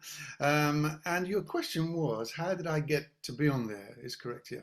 Yeah, because some people get invited, others you queue up for an audition, and it's a variety of different paths to TV, isn't it? Yeah, well, actually, it was the third year of BGT, 2009. It only started in 2007. Maybe they were inviting people already by then, but I did stand in a queue with everyone else. And, well, I had to send an application off form to go on, but that was something I didn't send off. My wife sent it off because I said I didn't want to send it off. She sent it off anyway. She sent it off anyway, and it came back that they wanted to see me. So that's how it happened. And that sort of set in motion some big opportunities, which I tell you what, based on your talent, I think would have turned up sooner or later anyway. But it was a bit of a springboard to national exposure, wasn't it? Well, that's very, very kind of you to say, but that's right. I mean, when you play an instrument, it's not always easy to, get that recognition. And, I went on there thinking that I might get my face on TV. Eventually, when I decided I was happy to do it, I thought I might get my face on TV and I might get some, more work from it. But I didn't expect it to go to this final, which was the biggest BGT final ever, with 20 million watching that final. So yeah, it was a lot of exposure which I wasn't expecting. And I know from friends who've been on there, the camaraderie between the finalists is always fantastic. And who stands out as people you remember from being there, and maybe you're still on occasion in touch with? Well, yeah, I say when I got to the final, that was all I wanted, because I knew once you got to the final, you would, at that time, because Britain's Got Talent was quite, pretty big, there was an arena tour for anybody that got to the final, and you were part of that, and that's just what I wanted to be on. So I kind of, for me, I relaxed about it all, and I kind of got all I thought I was going to get out of it, to be honest. And the final, I felt like it was a show that I was on with 9 other people. I didn't even see it as a competition. And yes, it was good fun, and I think people that I got on particularly well with were the Stavros Flatley duo, especially the father. We had a lot of fun, and yeah, so yeah, it was as you say, it was. I was treating it like I was part of a show, and we were all friends. And that's the best way of doing things. And if ever you needed any backing dancers, I mean, there was a few boys who could have helped you out there, wasn't there? Yeah, that's right. Yeah, but I haven't spoken to anybody. Obviously, it's 15 years. It's a long time. It's a long time since. But yeah, I mean, I was friends with the Diversity guys as well, and I ended up going on their tour and playing with them on 2 or 3 of their tours, I think. So they became friends for a little while too. So yeah, I mean, but an amazing year, and you were part of a hugely talented final that also produced Susan Boyle as well. So it was a big. You had tough competition, and you all shone in the final event, and all went on to do what it turned out to be your thing. And I mean, you've enjoyed time on cruise ships and the like, I suppose. Yes, I mean that came a little bit out of the blue. I was lucky enough. It was a little, maybe 2 years after the show, I started to do my own theatre tour, and I think I was in Blackpool Theatre. I think it was the Grand Theatre in Blackpool, and then a lady came up to me after the show when I was doing the signing of the CDs, and she said, "Oh, would you be interested in coming on to cruise ships and performing?" And I said, "Well, I'm not interested in doing that because I don't want to be away from my family if it's a long period of time." And she explained that as a guest entertainer, you can go on there for maybe just a few days or a week, and I thought, okay, I'll give it a go, and I got sucked in. And I have to say, some of these cruise ships, what they have on them theatre-wise, the quality of the staging and lighting and so on is amazing. It's compared to some of the theatres in land, it's amazing. Yeah. And that gives you the chance to sort of not only hone your talent, because I mean the playing you'd already got nailed, but it allows you to be able to experience that theatre world a bit more, and then it gives you the confidence to go even further. Because I think you seem still probably a little bit shy of pushing yourself out there, when actually you've got that much musical ability that people just want you to do event after event. Well, that's very kind of you to say. I'm kind of as I say, putting myself out there. In the end, I went on Britain's Got Talent just thinking I might get my face on TV. I wasn't, I'm not someone who seeks to be famous or anything like that. Yeah, I probably need to be pushed to do things. But yeah, it's nice to have that theatre environment and people sat there listening to what you've got to say. And the only thing that is a little bit scary about going on cruise ships, when I did my own theatre tour, I had my own band, so we're all rehearsed, we know each other. When I go on a cruise ship, there's a band on there of musicians who you don't know. And we have a rehearsal of sometimes only like 1 hour, maybe, an hour and a quarter at the most. And suddenly we have to produce this show to a theatre with just a very, a small amount of time to get to know each other. So that's the slightly scary part about doing the cruise job. And now an opportunity to share your music via the album, which is out on the 13th of September. Now, this is, again, another opportunity as an excellent showcase for what you can do. And where do you see this album sitting musically? I mean, is this something people are going to listen to in the car as they're driving, or maybe enjoy at a dinner party? How do you think it'll work? Well, it's interesting you to say that. I was actually doing an interview just before you, and the lady said she particularly enjoyed one track, and she said I like listening to this album in the car. And as you say, dinner, it might be a dinner party situation. It is kind of a bit of an eclectic mix of styles there. It's not just one thing all the way through. Because I come from a classical background initially. I studied classical music. I didn't even study the saxophone. I've had a handful of lessons. Saxophone came later on in life. So I've got that kind of classical element, which I still enjoy. And then I've got kind of the pop element, a bit of kind of smooth jazz, although I don't profess to be a jazz musician. I just kind of taught myself to improvise. So yes, it's certainly an easy listening album, which probably, as you say, it's good if people are having a meal in the car. But I don't want you to fall asleep while you're driving, so that's why we've got a mixture going on there. But that isn't your sort. I doubt you could ever make anyone fall asleep when you're playing because there is so much energy in there. And again, I think this is something which has shone through when we've heard you play on TV and things. It's a driving force for the saxophone and something which I think will again spur people on to be interested in music more as well. And I think we often lose that when it's just a 4-piece guitar band we listen to all the time. We forget the wonderful orchestral sounds which can still reproduce pop classics and some heavy rock stuff and turn it into a whole different feel. And you've got some great songs on here. How did the selection come about for the album?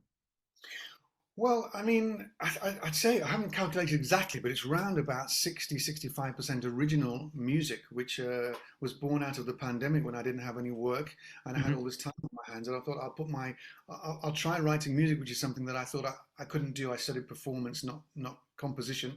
But I thought, I've got some time here to try and have a go at this experiment. And these songs started to come out, and then a friend of mine heard them, played them to a producer, and the whole thing evolved.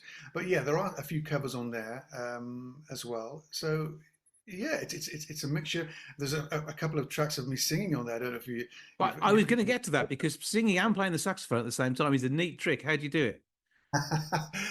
Yeah, that's a bit tricky. When I'm performing live, I do have to do them separately. But yeah, I noticed there is one track. I think it might be California Dreaming at the end, when there's a bit of an overlap where I'm playing sax and singing at the same time, which isn't possible to do live.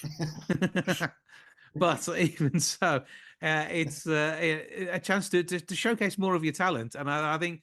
Yeah, we've seen you doing what you do, but the people haven't necessarily expected you to be up there singing as well. And this is when you are doing stuff live. It's helpful having the band with you. Yes, it's nice to always play with a live band, and it's obviously a different, fuller sound. And actually, this is the first album which I've made. I've made a few albums in the past, but this is the first one where it's a pure album of live musicians. Glenn, the producer in London, he had a lot of friends that he called upon and did some good favors, some really good players on there that came in and played on this album. So I'm very proud to say it's totally full of live musicians, no programming. And I mean, you've played with some amazing musicians yourself as well, and the likes of the late great Acker Bilk. I mean, that must have been phenomenal. I mean, bringing the instrumental genre into its own in the '60s with a bit of competition was quite a thing for him to do, wasn't it?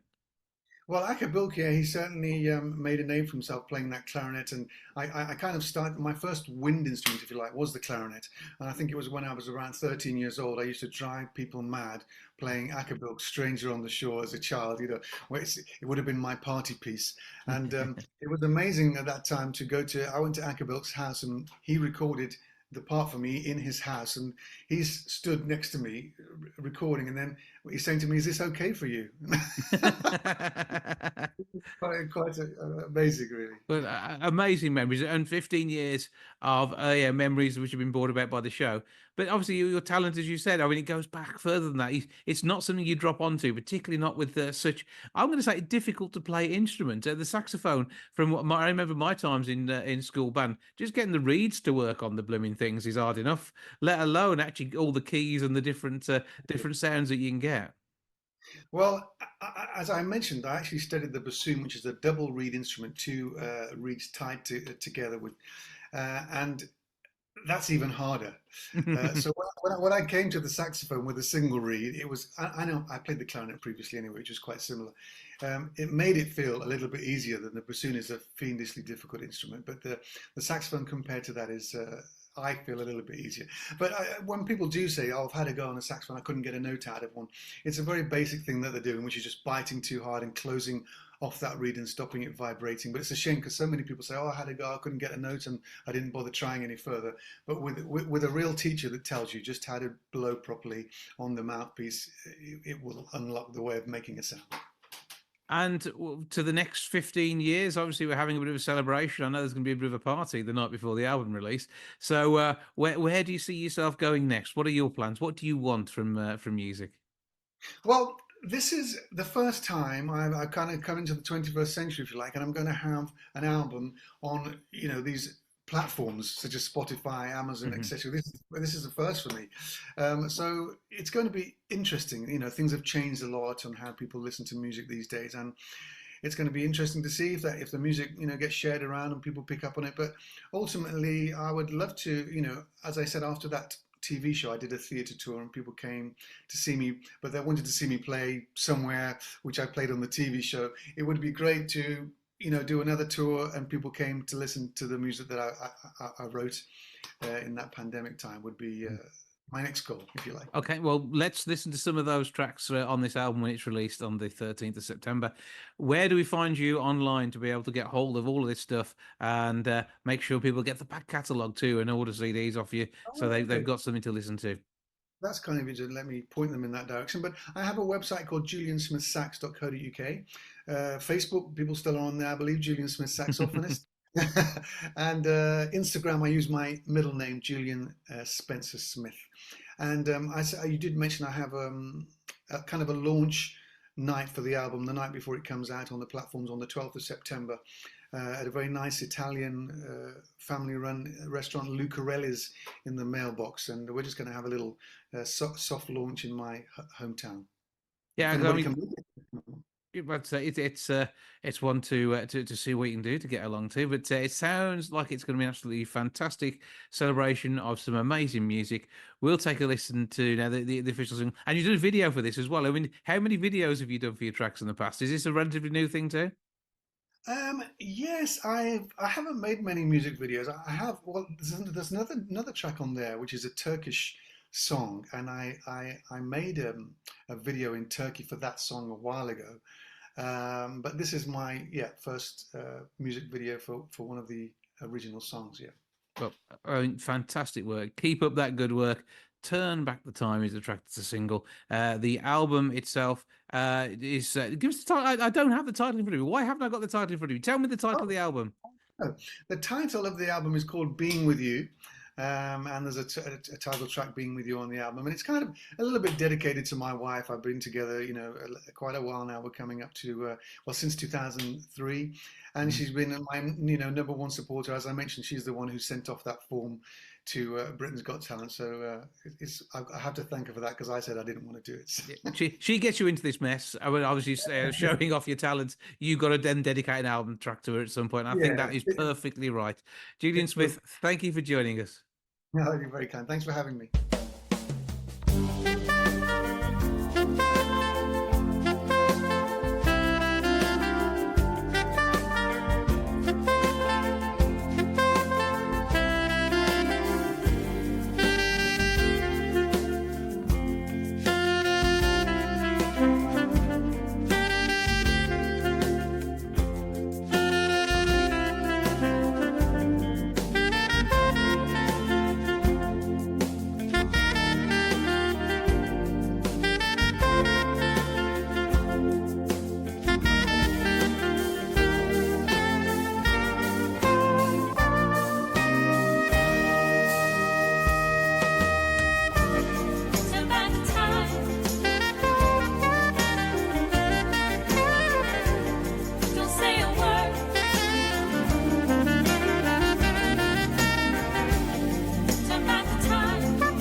Now, there's loads going on at the Stafford Gatehouse Theatre as ever. To tell us more, I'm joined now by Keith Harrison. How are you doing, sir? I'm all right, Jace. How are you? I'm very well, thank you. The summer tends to be a quieter period for theatre generally, doesn't it? But you've still got some shows. Yeah, I mean, this summer now we're doing some maintenance. We're getting the front of house all set, because once we get into September, October time, it is busy at the Gatehouse. Last year we had a record number of people come through the doors in the Gatehouse's 40-year history. This year it's going to be even more, because we've got more shows, we've got more people coming in, and we can't wait for it. It all starts off back, really, our autumn season on September the 5th with, guess who? Joe Pasquale. Oh, that should be good. He's a lovely fella, isn't he? Joe Pasquale. He's absolutely brilliant. He's an absolute legend, Joe. And I don't know if I'm allowed to say this. You might want to cut this out, but the name of his tour is one of the best names for any tour that I've ever come across in this business. It's called 40 Years of CAC, Joe Pasquale. I think we can get away with Only he could get away with that. Only Joe Pasquale could get away with calling his tour 40 Years of CAC. But he's brilliant. He's brilliant. It's selling really well, and we can't wait to have him in, because he's just such, like I say, he's a lovely man on and off stage. He was King of the Jungle, but didn't he win the? He did. I'm a Celebrity. He did. Which goes to show, if you can sort of get through all that and still have everybody saying you're a great guy, then yeah, it just goes to show what a great person he is, Joe. Yeah, and I've seen him in Panto, and some others do have him when he was doing that. So there's probably plenty of stories to tell around just those shows, let alone everything else he's been up to. So he's laugh a minute the whole way. I'm sure there's some serious times too. That's the thing, because you never quite see all the picture, particularly with comedians. There's normally a lot going on under the surface, isn't there?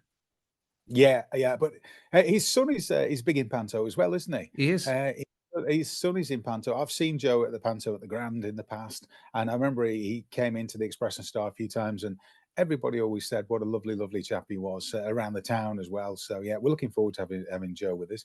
But we've got lots of other busy shows as well coming up after that. We've got Diva of the Decades the following night on September the 6th. This is a Friday night. So this is, if you're looking for a Friday night party night out with the girls, this is the one for you, because it's all the great divas of Whitney Houston, Aretha Franklin, Tina Turner, all those songs. But they've also got, what do they call them? A sort of, I don't know how they describe it. A gymnast, somebody who spins around on an aerialist. An aerialist. Thank you, Jason. Thank you. Yes, an aerialist as part of the show. And so that will be spectacular as well. They've got full big production on that. So that's going to be amazing. Mm-hmm. The following day after Joe, on September the 6th. And then September the 7th, again, we'll take another left turn, One Night in Dublin. Now, this show is backed by popular demand. If you've ever seen these guys, this is, if you like your Irish music and a pint of Guinness and all the rest of it, this is the show for you. It's absolutely superb. One Night in Dublin. All the classic Irish songs, great jokes as well in between, and some great banter with the band and the crowd and everything. So that's going to be a fantastic, and that's a Saturday night. This is what Saturday nights were made for. It's all about the crack. That's the way it is, isn't it? Come and have the crack at the Gatehouse. One night in Dublin, one night in Staffor. That's going to be absolutely fab too. And I mean, one night is very much the order of things in many theatres at the moment. We still get the touring shows, as you do, all the other theatres around our area do as well. But in between, some brilliant one-night shows. And yes, they're on tour, but they're the sort of things which rock up, make a town or city sing and dance, and then disappear again into the night. Yeah, it is like that. I mean, we have what we call the get in and the get out in theatres. So they get in sort of early afternoon, and then they get out, and they're gone in a flash. They've got these beautiful sets, but they, at the end of the show, they're up and gone into the back of the vans and the lorries and away, because we've got the Diva of the Decades on the Friday night. That's bringing quite a big set and a big production, and they've got to get out and then leave space for One Night in Dublin coming in the next night as well. So yeah, it's a busy time for us. But it is, when you see the guys do it, the technical crews do it and things like that as well. It's incredible the speed that they work, and you got to admire the skills of these guys, because very often they're working, they look like they're going mountaineering. They're in full sort of like body harnesses. They're up, because once you get up the top of the auditorium of the Gatehouse, trust me, it's a big high building. So yeah, we've got to take health and safety very carefully. But the skills of these guys, superb. Okay, so what have we got lined up for the next part of September? We don't often do afternoon shows, afternoon performances, but the following day on September the 8th, we've got, would you believe, Ken Dodd, the man I love, the real Ken Dodd, the man I loved. And this is Ken Dodd's widow, Lady Anne Dodd, and she's bringing it's a documentary that's been, she's presenting it, she's doing a bit of a Q&A as well, but in the documentary it's people talking about their stories and their times with Ken Dodd. You've got people like Peter Kay, Sir Ian McKellen, Paul O'Grady, God rest his soul, all these people, great comedians. I think Jason Manford's in there as well. A list of who's who of British comedy, all paying tribute to Ken Dodd and talking about their time working with him, their favourite Ken Dodd stories and things. Do you want my Ken Dodd story? Yes. When I was at university, walking down Church Street in Liverpool, accidentally walked into him whilst he was doing some press stuff. He was very polite, and then I carried on walking. That is my Ken Dodd story. I've kind of met him, but not met him. Yeah, Ken Dodd, God bless him. That probably won't make the documentary, that one, though, will it? Maybe, you never know. But yeah, he played the Gatehouse many times, and I think lots of people came to see him. And of course, the show's always overran and went on for hours and hours. But yeah, his widow is going to be here, Lady Anne Dodd, and so she's going to be here doing a bit of a Q&A as well. And the beauty of it is, it's a 3 o'clock in the afternoon performance. So we know that sometimes shows like this are more for a more experienced audience, shall we say, who might not like coming out at night, but it's a 3 o'clock start on that one. So yeah, it's going to be a very interesting show. We're all looking forward to seeing that. You never know, the Gatehouse and Stafford might get a mention in this film. Okay, well, that's going to be one to enjoy, and I think a great way of watching it in the company is somebody who obviously spent her time with Sir Ken, so that's always good. Yeah. So okay, so that brings us through some interesting entertainment. What pick a few more highlights from September? Well, we've got the return of Dyad Productions. They're doing it's a one-woman show, I should hasten to add. It's Austin's Women, Lady Susan. This is a lady who's been here many times at the Gatehouse. She does these brilliant one-woman shows talking about through different characters. She did one, I, Elizabeth, based on Queen Elizabeth I recently. And the shows are amazing. You think the skill and ability for one woman to hold an audience in the palm of her hand that she does. This is an incredible show. So that's Austin's Women, Lady Susan. That's on September the 11th, and it's in the main auditorium. So that's a big one. The following day, would you believe we got our old favourite? Psychic Sally. I nearly got it then. I thought you'd know that one was coming. Psychic Sally definitely did. So yeah, we've got Psychic Sally on, which is great. Always goes down well with people, and people are always amazed at how she does it. And then on September the 13th, I like it, the ultimate tribute to Jerry Marsden. We've got Russell Kane on the 15th. I think that's totally sold out now. I think there might be one ticket left for it. But just let me mention a couple more, Jason, because these are fascinating. And if you'll let me do this, because this is one of my real passions in life. One of my big interests is military history. Yeah. And on September the 16th, we've got Mark Smith. Now, anybody who watches the Antiques Roadshow, Mark is the medals expert on Antiques Roadshow. So every time anybody brings in him, he's the go-to guy, talks them through the medals and all the rest of it. So on Monday, September the 16th, he's coming in to talk to us about the story of the Victoria Cross. So not just about the story of how the medal itself came about, and of course what it's made from and how it all came to be, but also some of the incredible stories of bravery for the people who've been awarded this down the years. So that's going to be a fascinating night with Mark Smith from Antiques Roadshow talking about the story of the Victoria Cross. And then later that week, again, this is one of my favorite things, is Laurel and Hardy. Who doesn't love Laurel and Hardy? You know, been going now, their comedy has been out there for more than 100 years and still making people laugh. So you can't say better than that. We've got a chap called Neil Brand. Neil works on loads of BBC shows. He's a well-known international pianist, but he's also an expert, an international expert on Laurel and Hardy. So he's going to talk through some of the backstories of some of the Laurel and Hardy films, some of the like nice little anecdotes about the two, just the story of Laurel and Hardy, really.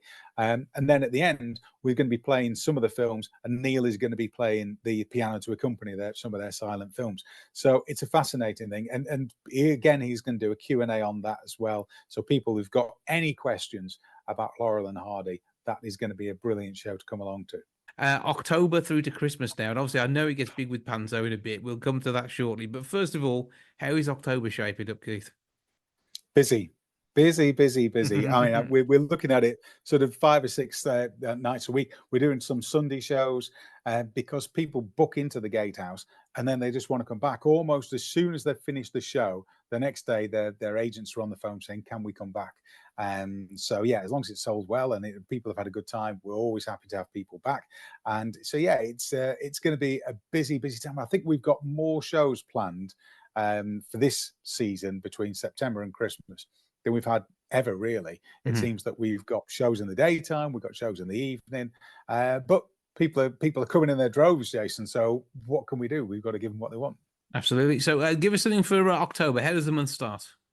Well, we get into things, would you believe, with Car Wash, which is a brilliant disco show. So they come out. You'll be there, the busting some moves. This is my era. This is my era, the 1970s. This was, when everything was great and better than it is now. So yeah, I love Car Wash. Apart from 3-day weeks and the bread strikes and Blue Peter never having the right set, other than that, it was better.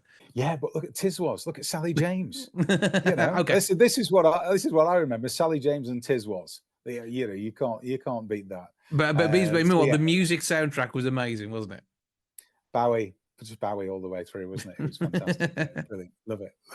So we've got that, but that's not Bowie. I don't think Bowie's going to be in Car Wash, but some great tunes in there.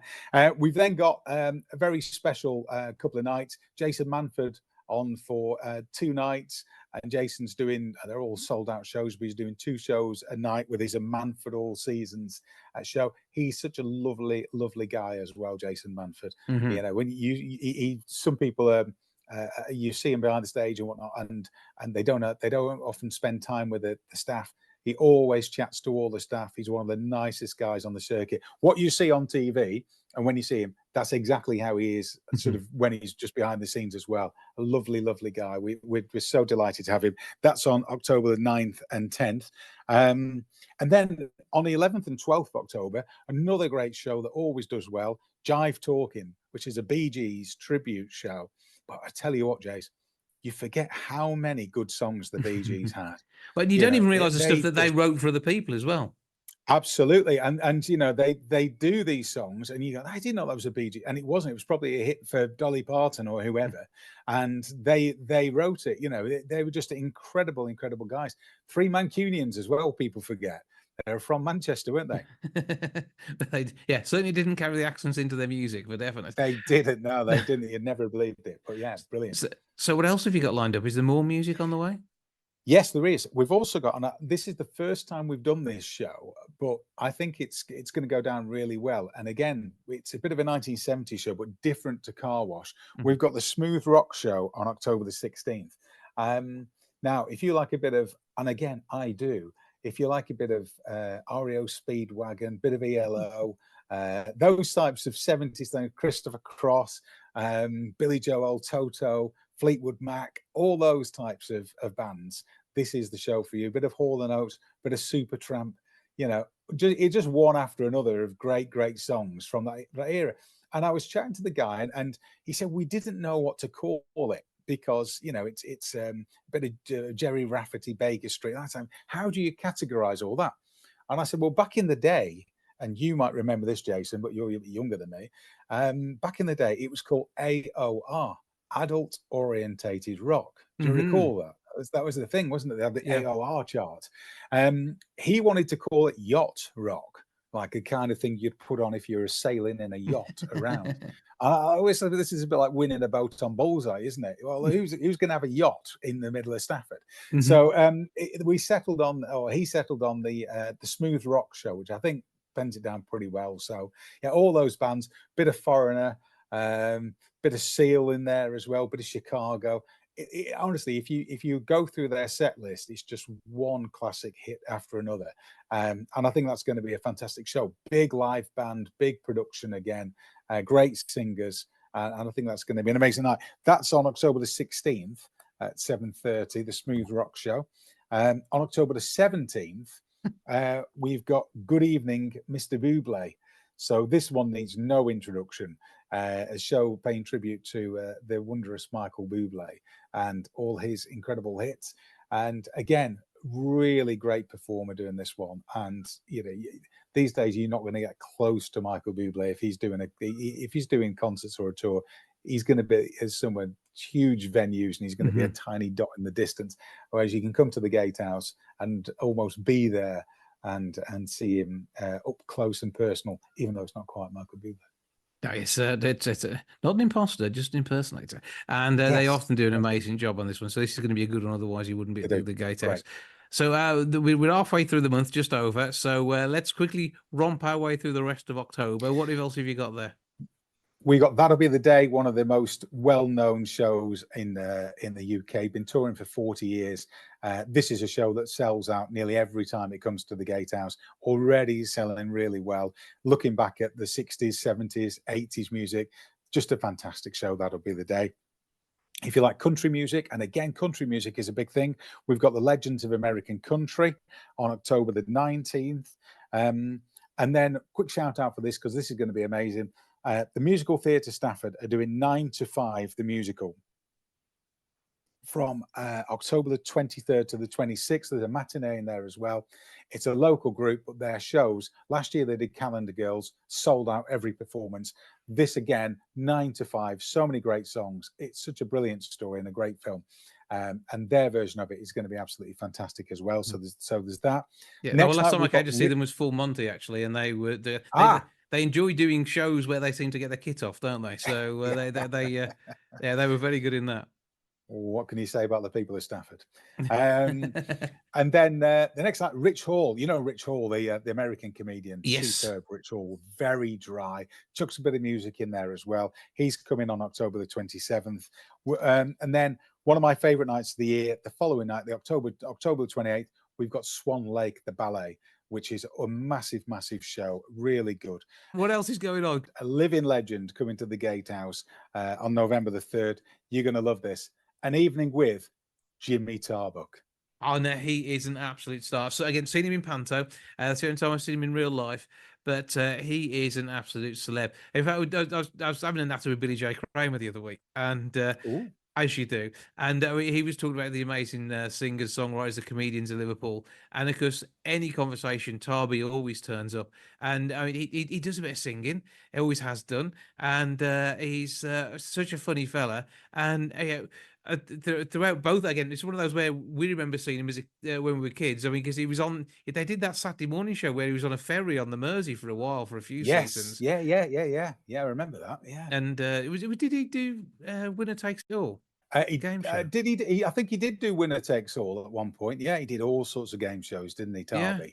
On ITV, primetime, Saturday night. Yeah. Brilliant stuff. And what's he going to be doing? An evening with Jimmy Tarbuck. Okay. You know, just talking through his career. He'll be doing everything. He's got the jokes. He's got the stories. I mean, his stories, Jimmy Tarbuck's stories, absolutely incredible. You know, you're talking about being nights out with Bing Crosby, Elvis, you name it.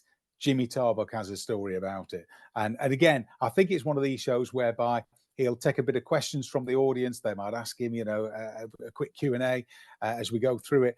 But the fact that it's Jimmy Tarbuck still going strong, and how the show came about almost is that one of the things is that they were talking about theatres that he'd never played, because, I mean, Jimmy Tarbuck's played everywhere. He's never played Stafford Gatehouse. And so he came up in a conversation and he said, I've never played there. I'd love to play there. And we heard about this, and within a day, we got him booked in. So yeah, it's fantastic. It's not, I don't think it's part of a big tour. I think he's just coming down. So it's a bit of a one-off. Come and see him at the Gatehouse on November the 3rd. I mean, they just don't get it. If you're of a certain age, Tarby is just as big as they get. Absolutely.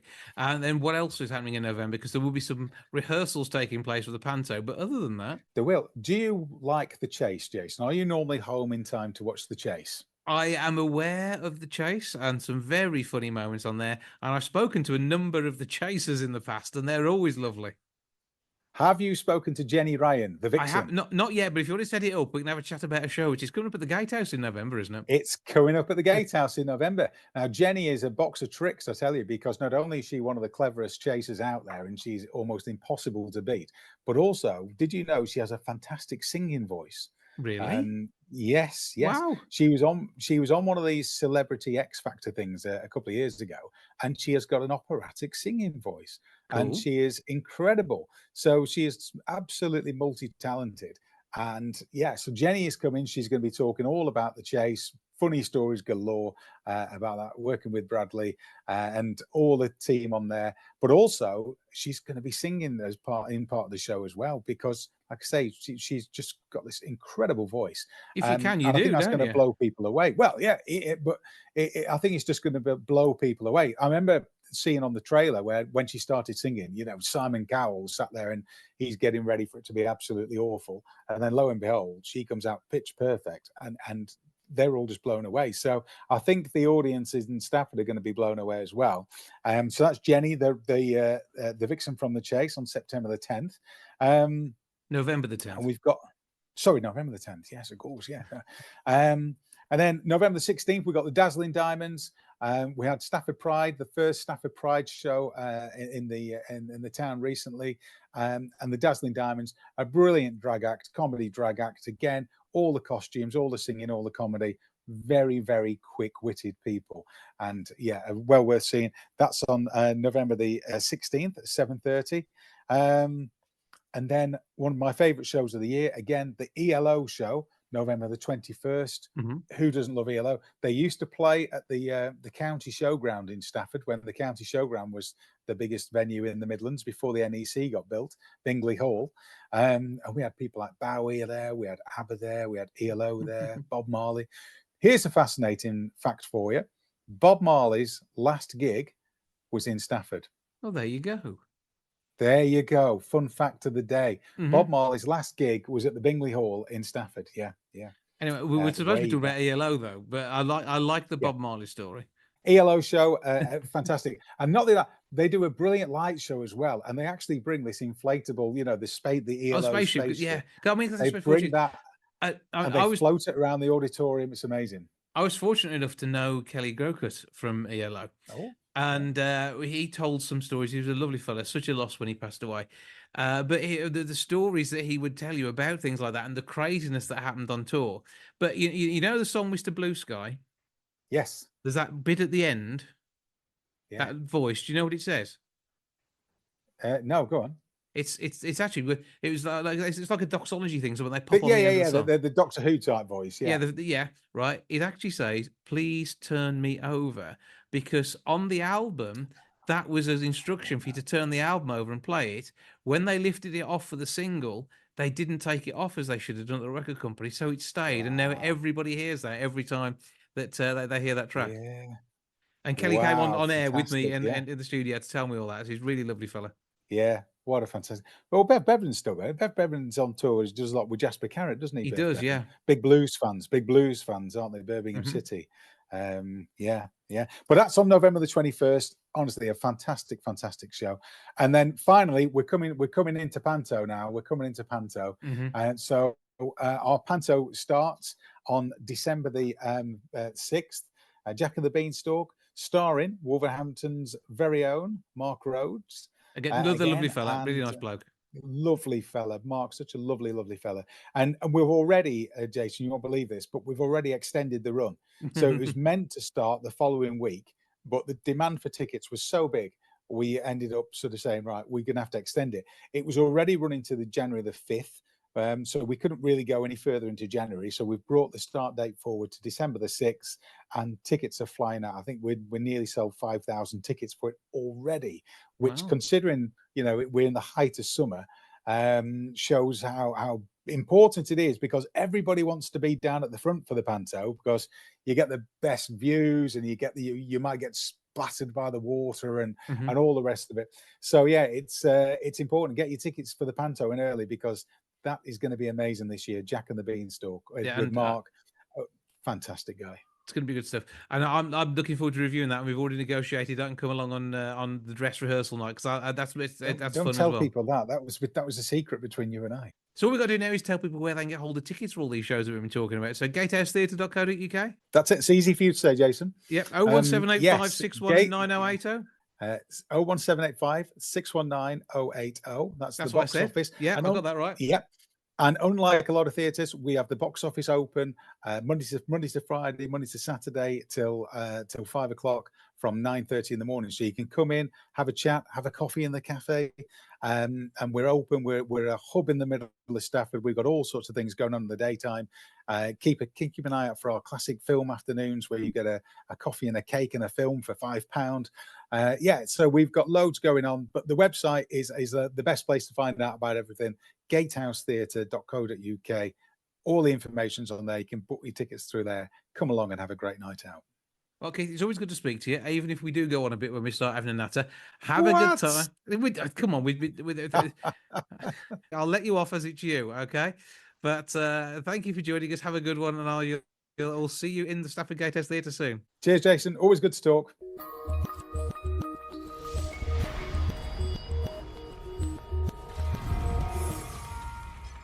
Now, with National Dog Day on Bank Holiday Monday, the 26th of August, it is a time when families think of their four-legged friends, and it seems that many people would rather spend time with their dog than their partner.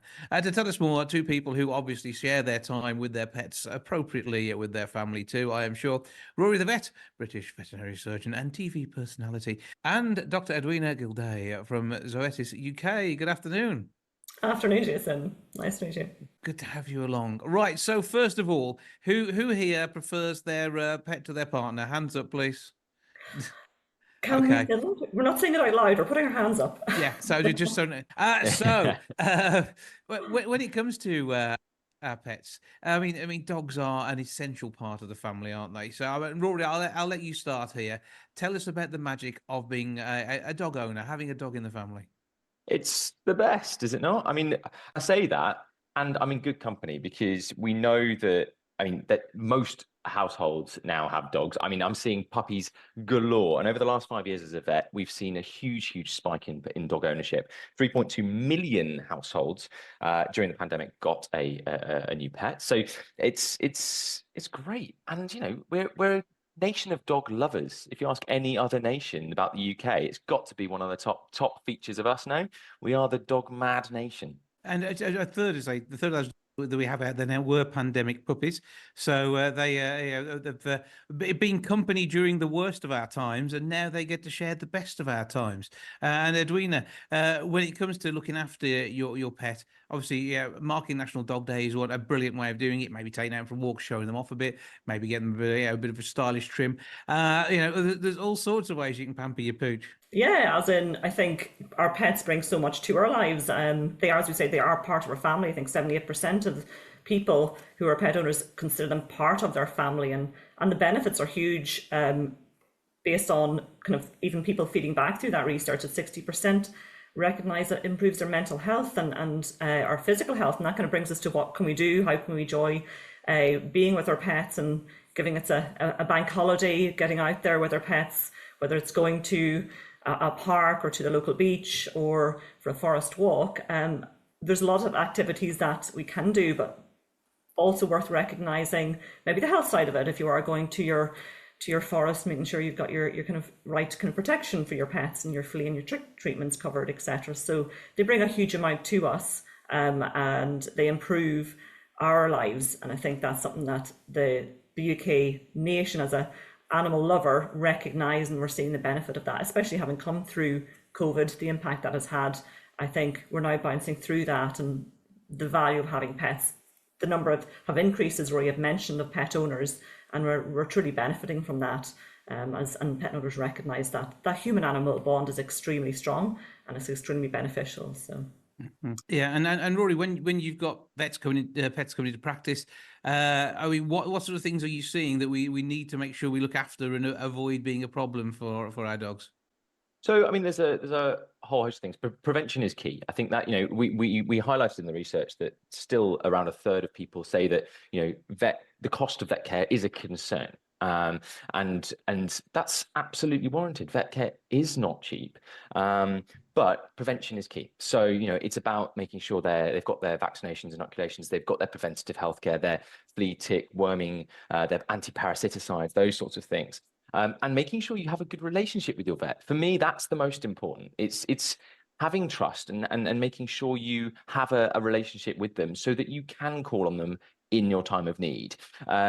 We know that a lot of people, and we've highlighted in the research, there's sort of these 5 fun pet owner types that we've got. We've got helicopter parents, carefree custodians, content companions, active adventurers, and eco warriors.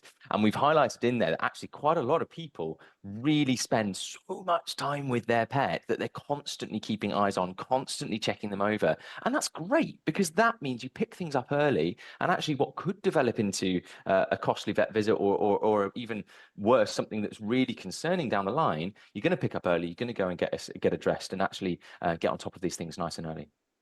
Yeah, and say the pets are also, yeah, when you see them out and about, they're great conversation starters as well. And whether it's your dogs talking to each other, which gets the humans talking, or whether, like I do, I don't have a pet, but when I go out and see, I will talk to a dog. I may not talk to the owner, I'll definitely talk to the dog. Yeah, you would, wouldn't you? I mean, I still to this day, and I probably shouldn't say this, but I go to the shop and I go, "Oh, you're Rufus's mum." Not a clue what their name is. I know what the dog's name is. I'm sure you're the same, Edwina. Yeah, exactly. It's companionship, and I think that's it's a connection. And we know there's also many charities build on that, where people find it difficult to kind of connect if they're isolated on their own, but through the animal, that's the connection. People communicate and use that animal as a point to talk about and connect with, and that bond is huge for the owner and the family, but also people who kind of want to reach out. So I think that's great. As you said, in the park, you don't even have to have a pet to connect with somebody, and that connection is often through that pet. So they do a huge amount for us. And what sort of activities should we be planning for the bank holiday and beyond? I guess for the bank holiday, depending on what part of the country you're in and what the weather's like, and I don't think any of us can predict that these days, especially over this summer. But consider the pet, the type of dog you have. If you want to take it for a walk, consider the length of that walk, but also then maybe the weather. If it is very, very warm, consider taking some water with you, or where you're walking, to make sure the paths are not too hot for their paws. Check things like that. And also the environment that you're in. As I mentioned earlier, if you are in maybe kind of more rural areas, things like ticks can be there just from their health perspective. Make sure that you've got tick prevention, and also check them when you come home, things like that. But also maybe if you are traveling for the bank holiday weekend and can't take your pet with you, and that's a reality, you're leaving them with somebody, just make sure they've got kind of the details on their medication, if they are on any medication, and indeed also the contact for the vet, their contact number if anything happens, because that's reassuring for you, it's reassuring for the person looking after your pet as well. So we need to recognise both. It's not always possible to be bringing your pet with you, and that's not a bad thing. You're not guilty, don't feel guilty there. It's they could be having more fun with somebody else at home or in the household as well. So but just a few things to consider. Yeah, well, you could be recording them on that camera in the home to make sure they're safe, and then showing the videos on TikTok and getting a load of followers that way. That's another opportunity. Exactly. So we talked about the pet owner personalities. Which do you fit into? Rory, you first. I fall into the last category, the eco warrior category. I think it's because I'm quite conscious about what toys and foods and that sort of thing I buy, and you'll forgive me for it, but I'm going to trying to reduce my pet's carbon paw print. Edwina? I'd probably be the content companion, where I am a vet, I understand the pet, so I probably don't worry as much about the pet because I understand it, compared to somebody who hasn't had a pet, and also having what's shown is if you've got children or multiple children, then that actually reduces your concern for your pet. So I'd probably fit into that. I fit into that category, but I kind of recommend for those who maybe haven't had a pet before and that was their first experience and do worry, because that is a concern, to reach out to their vet. I think that's always the reassuring thing. As Rory mentioned, early intervention in any situation is the best thing to do for the pet, from a cost perspective, but also from a health perspective as well. So those who aren't like me, who do maybe worry a little bit more, I think it's important to do that. So whatever category they fall into, it's worth considering. So where do we go for more information? So for more information, well, first of all, if you've got concerned, I would always point people to speak to their vet. That is the best source of advice. It's most professional advice and informed advice.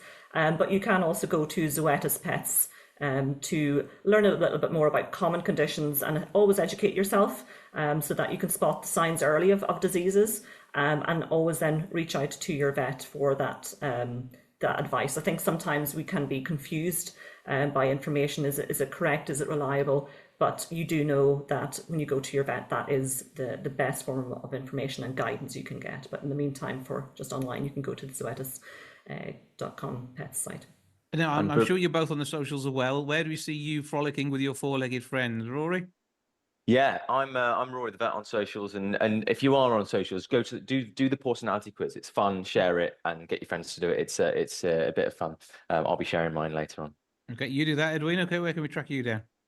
Oh, I'm just straightforward, Edwina Gilday. I don't have a profile. I'm not as famous as Rory, but I expect Rory's got massive celebrity status, and as have his pets too. So we can't all hope to be as famous as him, can we? To be fair. Oh, stop. I'm a shadow in his limelight. Well, this is it. But he's a lovely fella as well, so it helps, doesn't it? Really, to be fair. Well, exactly. Right, so thank you both, Rory the Vet. We've already covered off, you know who he is, and also Dr. Edwina Gilday from Zoetis UK. Thank you for joining us. Thanks, Jason.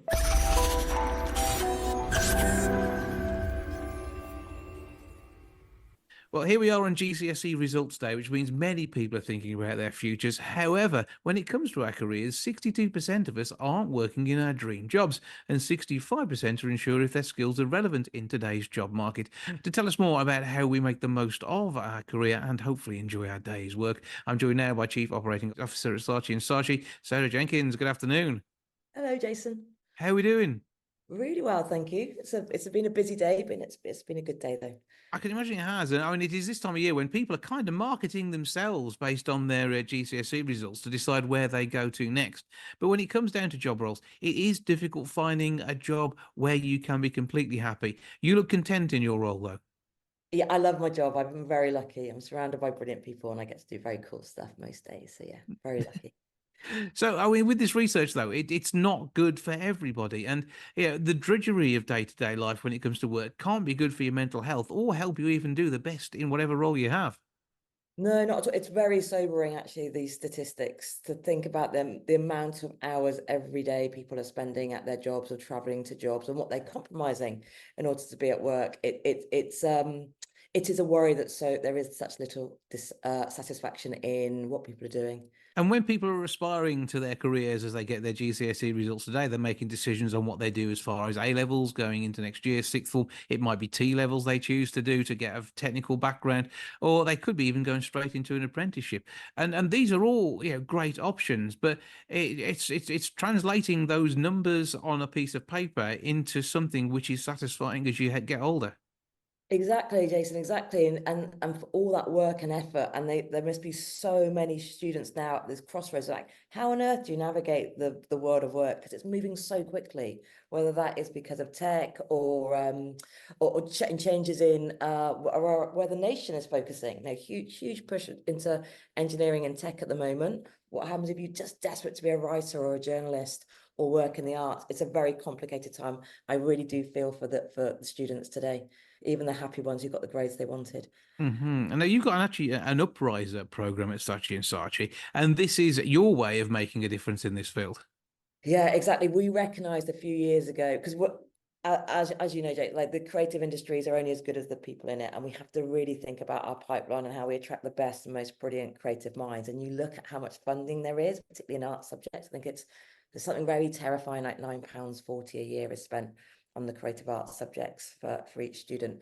We recognise with such low funding, there are too many kids and students who are missing the opportunity to develop their creative skills and be excited about the creative industry. So we created Upriser, which is a sustainable program where we partner business with schools, and we get a 7-year commitment, really important for any business that goes into a school. And we make sure that they work through a playbook, and we give a structure, and we go into lessons, because teachers are busy and students are busy. So we go into lessons to do lesson takeovers to bring creativity in. So you're teaching business studies, but with a real life example of a real production involving footballers. Or we might go into English Key Stage 3 and teach critical thinking, but we use very, very creative real world examples. So that's our curriculum field pillar. We also do very obvious career defining career skills where we might invite people into the agency for the day. And then something that's evolved over the last couple of years, we do a lot around character or confidence as well, because we realize we can do all this work, but confidence is one of the most important things that we can inject young people with, so that they realize how good they are and they've got the skills to boost themselves when they do need that more resilience, possibly on a day like today. Well, and Saatchi is such a big name as well. I mean, to have your involvement in schools is just a fantastic way of saying to these kids, actually, what you want to do matters. Yeah, I think we're very, very privileged to have we're a household name, and it does mean that we arrive with a bit of, we talk about chutzpah. We arrive with chutzpah and we arrive with energy. It's good that their parents have quite often heard of Saatchi and Saatchi. It sort of adds another layer of perhaps credibility to what the kids are doing. And when they go home and say, you know what, perhaps I don't want to be an engineer and I want to be a writer, and it helps, I think, bring a credibility to what we're doing. And it's also important to reach out to people from every background as well. We're all one people, but often it seems sometimes that we get a lack of diversity in some areas of the arts, and that is worrying, because we should be representing our entire nation and the people that we are. Yeah, it's again a very worrying statistic is how many people are from a working class background in our arts. That we massively over-index, and people who are privately educated, which in truth is a very small percentage of the population we're drawing from. But we talk about diversity in every dimension, and that includes making sure that we're bringing people who aren't from London into our industry. So on a practical level, it's hard, isn't it? I know for your listeners in Wolverhampton, how on earth do you move to London with or without Bank of Mum and Dad? It's an excruciatingly expensive city. So in the same way we've applied a lot of creativity and energy and chutzpah to the pipeline, we've done the same with accommodation. So we've got Saatchi Home, we work with a local organisation called LHA, and it's a sustainable program. It's already subsidised, the accommodation. It's like student halls of residence accommodation. It's already subsidised. That's their model. They're a charity. Then we further subsidise it. So it means it just takes that edge off the first year. You've got a lowered rent. You don't have to pay a deposit. You don't have to pay bills, and it's in a safe space. So creativity is quite often like the solve. Like if you apply creativity to a problem, you can usually get somewhere. But we really do recognise that we have to do more to get more amazing talent to London affordably. So yeah, that's another big thing we lean into. Well, it sounds like an absolutely amazing set of opportunities. And how do people get involved in this, and who's eligible? So the focus is very much on state schools. We'd love to be as inclusive as possible, but in truth, it's our state schools that are so overstretched and so underfunded. So it's a program for any state school. You can drop us, you can reach out to us via saatchiupriser.co.uk. And we're really happy to work hard to find a partner business for a local school in Wolverhampton. I'm sure we'll be able to find someone brilliant, because there is no shortage of businesses that want to help schools or just want to help, but what's the system or the infrastructure to allow businesses to do that? So I think that's one of the things that's most special about Upriser. It does allow these very progressive, brilliantly intended businesses to plug into equally well-intended, ready to focus schools, and that's where the alchemy comes from. Well, it sounds absolutely amazing, and see how you've been working in the industry for so long, being able to sell it so well. But it's a great opportunity, brilliant for schools to get involved. Saatchi is Saatchi. Stick Upriser under that, and you've got that web address, and you can be part of it through the school, through a local business partner, and of course having the Saatchi and Saatchi name behind the program, the plan. And you never know, we could see students from our city heading down to London in that funded and supported accommodation, so that they are paying out the least they can to get the best start in an amazing career. And the arts is such a rewarding place to be, and hopefully you will not be part of that 62% who don't enjoy their day to day. Well, Sarah Jenkins from Saatchi and Saatchi, Chief Operating Officer, thank you for joining us. Oh, thank you so much, and good luck, and sending love to everyone getting results today.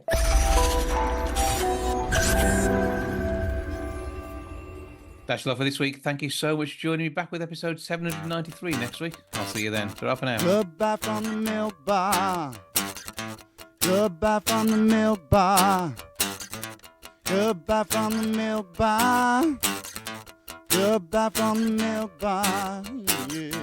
Goodbye from the milk bar.